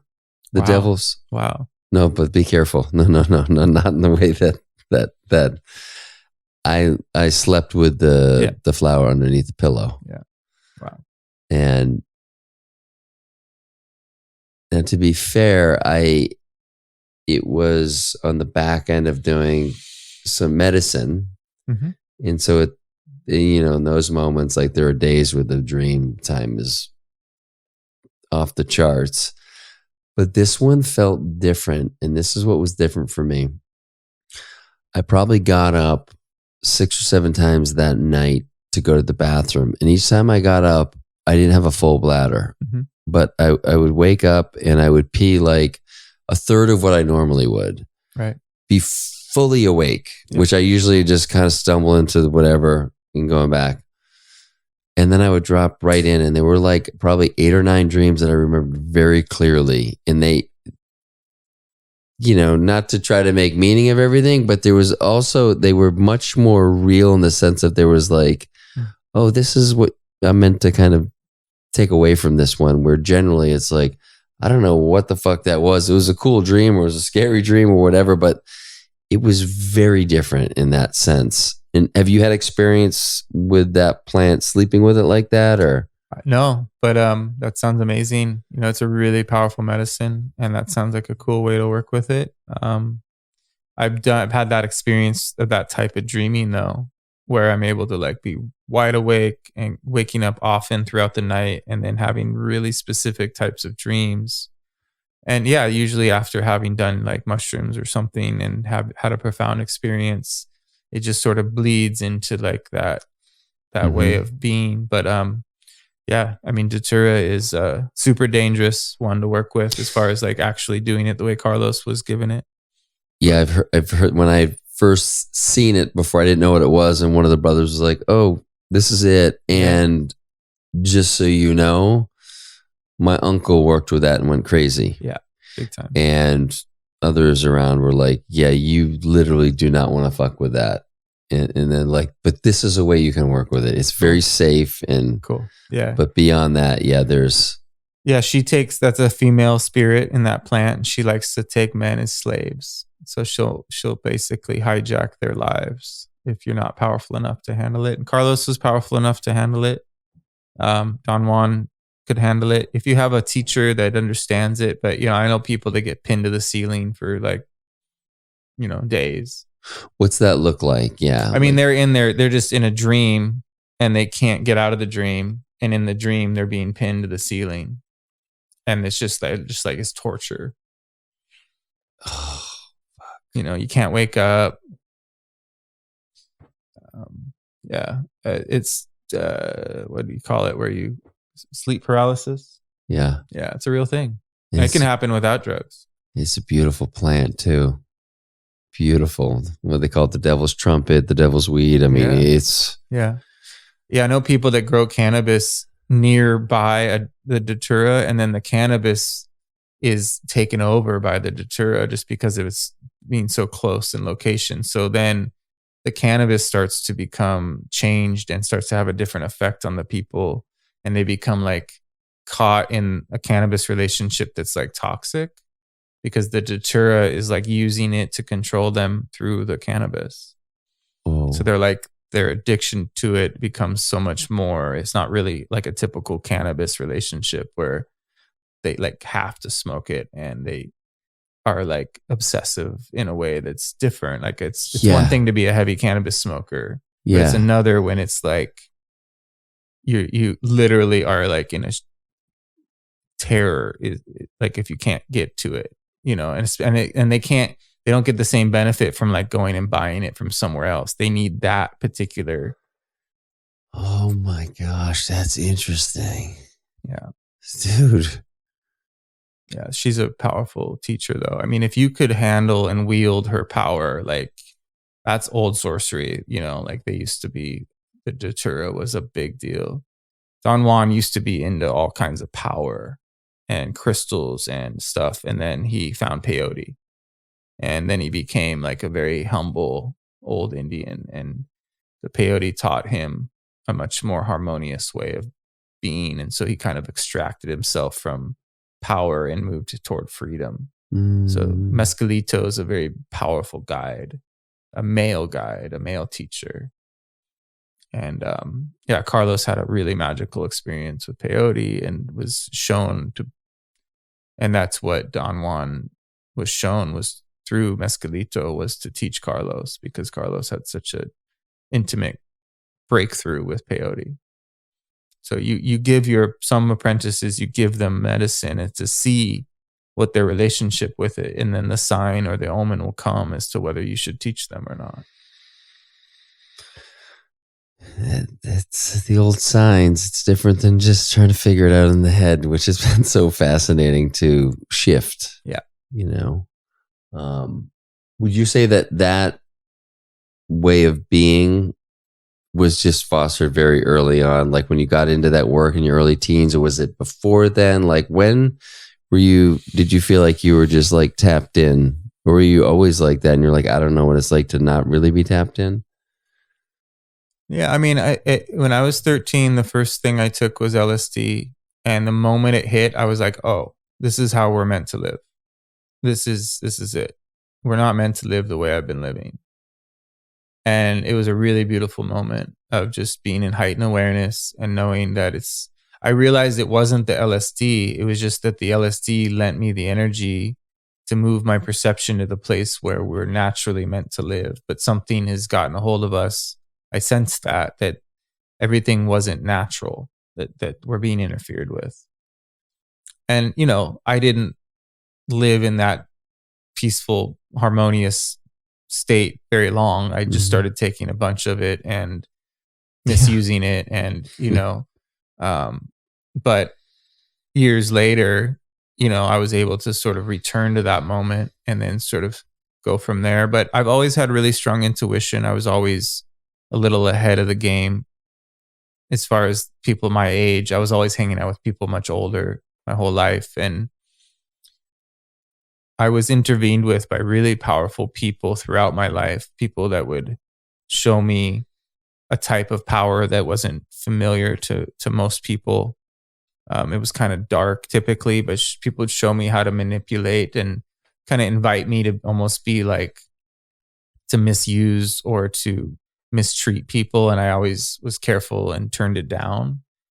But at the same time, it was very seductive. These people that were seemingly more aware. And that's what prepared me to work with that first kind of schizophrenic kid when I was 13. And then it made me susceptible to other people. And so I knew at a young age, I remember looking in the mirror when I was like 5 and saying, "You're not going to win this time." And I was talking to my ego.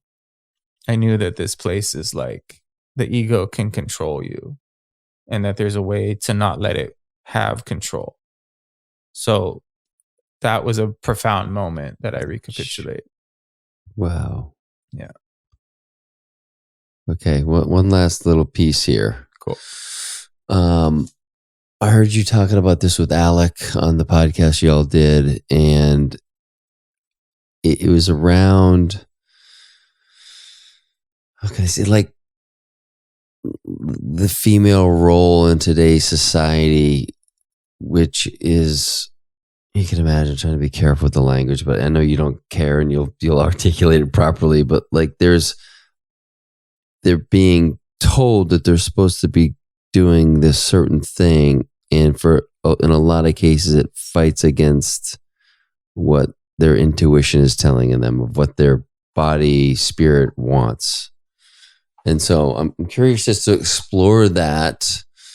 I don't want to speak for my wife, but I think she recognizes that a lot of women have turned to like hypermasculinity, and some women are that way, but there are women that's not their natural course, and they're believing this story that they need to go do these things and be just like men, and it's it's a real concern, right? That if it continues that direction, like, so women have the most magical capacity to determine our evolution, because they have a womb. They can birth ideas and birth feelings as well as beings.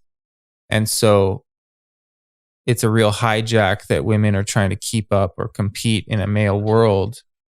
And by using that masculine focus, like the super mom that just slams coffee and pushes past her feelings, just, when a woman is menstruating, she shouldn't be like, she should be sitting on the earth, in a more natural environment. That's a really powerful time to be in a really deep process. So like women aren't allowed in sweat lodges with men while they're menstruating, because they call it a door, like a portal that opens for them. And it can make them crazy if they don't know how to work that portal.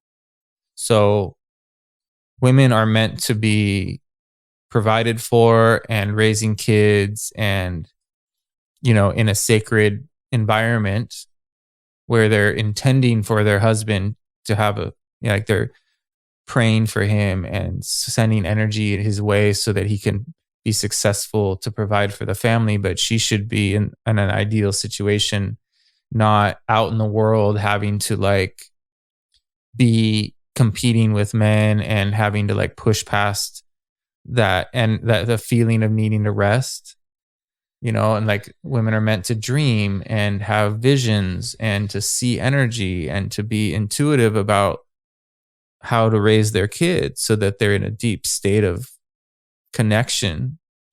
And so the major hijack that this feminism movement did was convince women to go out in the workforce and compete and become badass, lawyers and doctors. And, but that's just part of the predator energy that figured out how to make sure that we don't evolve, and in fact that we de-evolve. And so if women could find a way to tap into their sensuality and listen to their body instead of be in their minds, they could move into a lot more feeling based intuition. Women have a greater capacity for intuition than men. Women are designed open and men are designed fixed and forced and forward. Mm-hmm. But when you try to do this as a woman, it's going to drain your life force. Mm-hmm. So finding a way to like receive and listen, legs open, that's your power center. And that doesn't mean you're open for a man. You're open to the energy of the universe. A lot of women will open for a man when they're not really open because they are afraid of denying him what he's wanting. And then that's a disservice to the man, because then he's not getting the real thing, which would be when it's really time. She's really feeling it. But there's this expectation. And so women learn to push past their intuition. And that's a really disempowering thing for them and for their partner. Ultimately, he senses it. She doesn't want to admit to it, but women, and same like the slowing sex down so that it's like that, because the yoni goes through different stages of opening. And if it's really, really opening, if you can wait until that true opening happens, then sex is so much more incredible.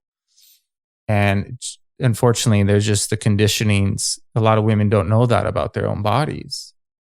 And they're just, so that they say that women have become complacent and that they're not tapping their power to the point that would benefit humanity.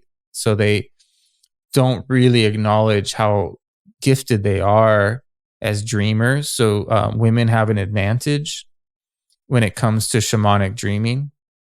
It's much more accessible for them than it is for men. But they're complacent about it. They don't really admit to how powerful they are.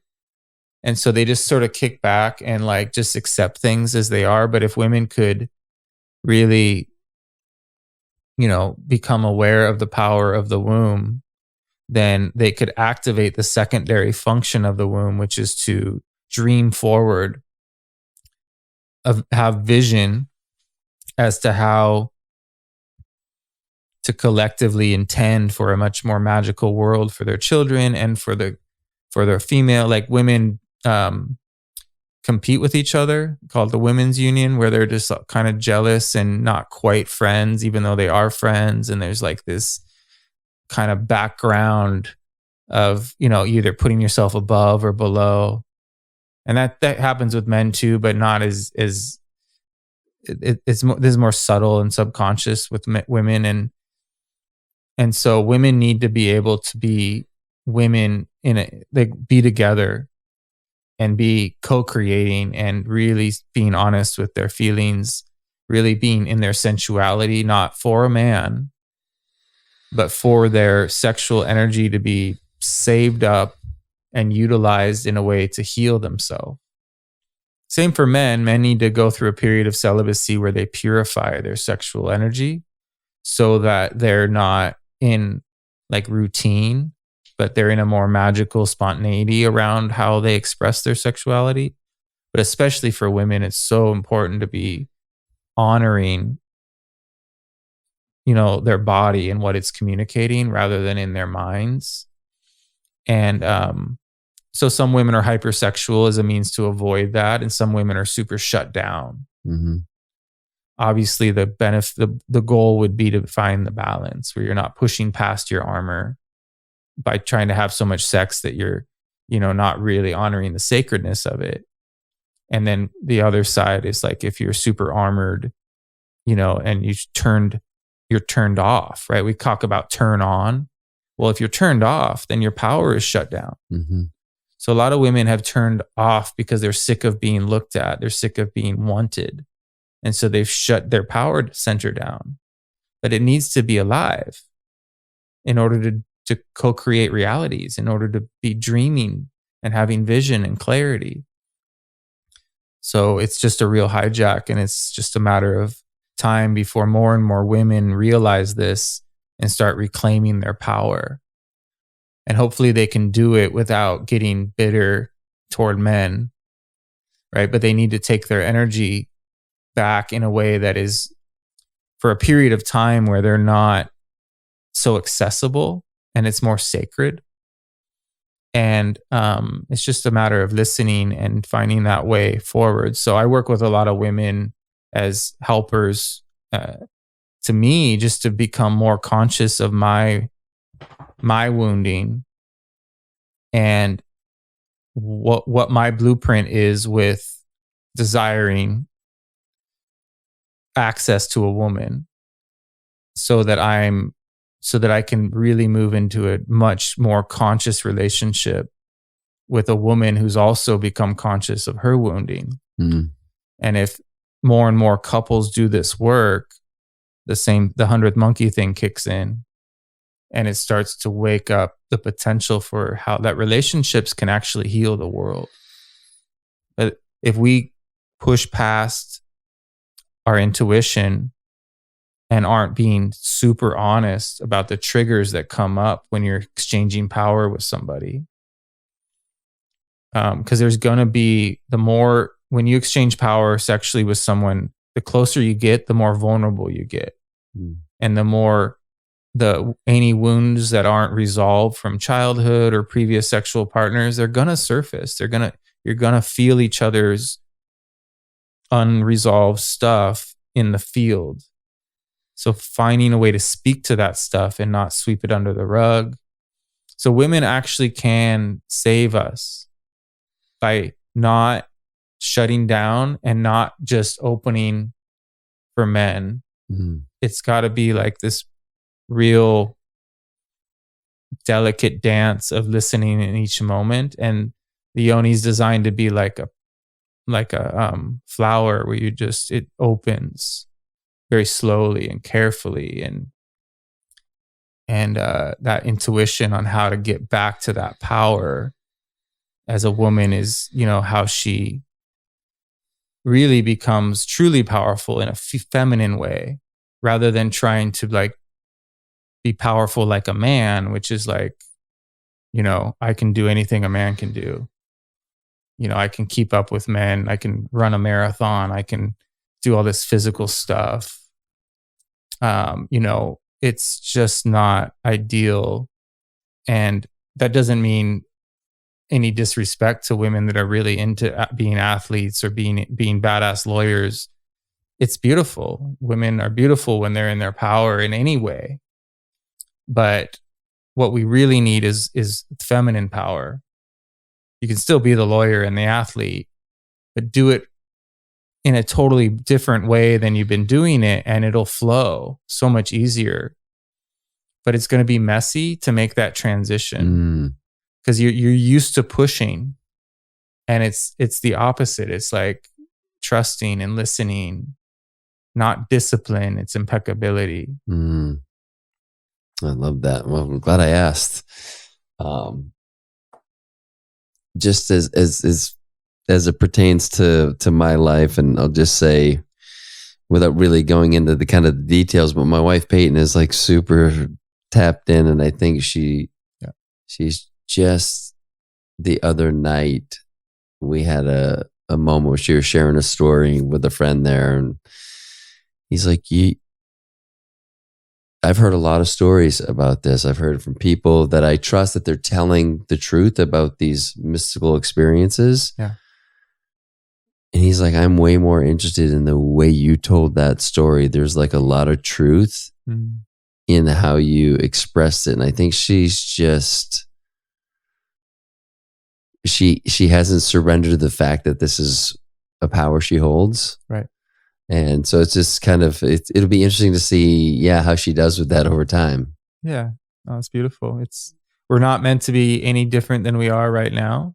Yeah. But there comes a point where certain understandings come in, and then it's time to really step into our power. We're not meant to be cut off from our power. We're meant to be, but power is scary, to move into your more divine state of being, because you're going to get attention. We hide. We don't really want to be like, we feel like that's an ego or something, but it doesn't have to be ego. It can just be a bold confidence that's necessary and gives permission for other people to discover. So we all get to be lighthouses, and the more we light up, the more we give permission to light up. So when women are really in their feminine essence and shining bright, it's literally going to change everything. But because women have been sought after, they tend to dim their light a little bit instead of really step into their sensual selves. So like there's so many ways to do that, and it's just it's going to be a beautiful process to see as women do that and then raise their daughters that way. And there's just as much forces rise to meet each other. So even though there's a lot of distractions and people are less in their power right now, there's also going to be those of us that recognize that and start to be willing to take better care of ourselves and really follow a more intuitive path, both as becoming a more masculine man and really moving into your divine masculine, and women moving into their divine feminine. Love that. Yeah. Well, let's wrap up with like how people can reach out and work with you, and what some of that work looks like. Yeah, I do a lot of one-on-one sessions with people. It's sort of an alternative to therapy. I'm pretty psychic, and I invite people into different types of conversation that helps them to realize what's unresolved in their life. And I also teach the movements, and I teach people how to recapitulate. Just by being associated with me, that rubs off my experiences, just like my teachers helped me. There's this capacity to do things differently when you are in conversation with me. It just has an effect. So just being in that one-on-one container is a unique thing. I also teach online courses, and there's really incredible people. It is mostly more women than men that are doing this work. I do in-person workshops. So in Sedona, December 7th and 8th, there's a 2-day outdoor event at a pavilion. We'll be learning the movements, and we learn the same magical paths over and over and over until like we have it memorized. so you can take it home with you, and it leads to like a way of sort of cutting through any fears or negativity that might show up in your life. When you do these movements, it just changes everything. But yeah, I'm available through joelschafer.com. I have a YouTube channel called Perceiver. And yeah, it's just, I do 30-minute free consults for anybody that's interested. So you can always connect with me that way. And then there's either 60-minute or 90-minute sessions. I also guide people if they want to do a psilocybin journey. I hold space for people, whether that's in the wilderness or, we can rent studios in different places for people to go deep.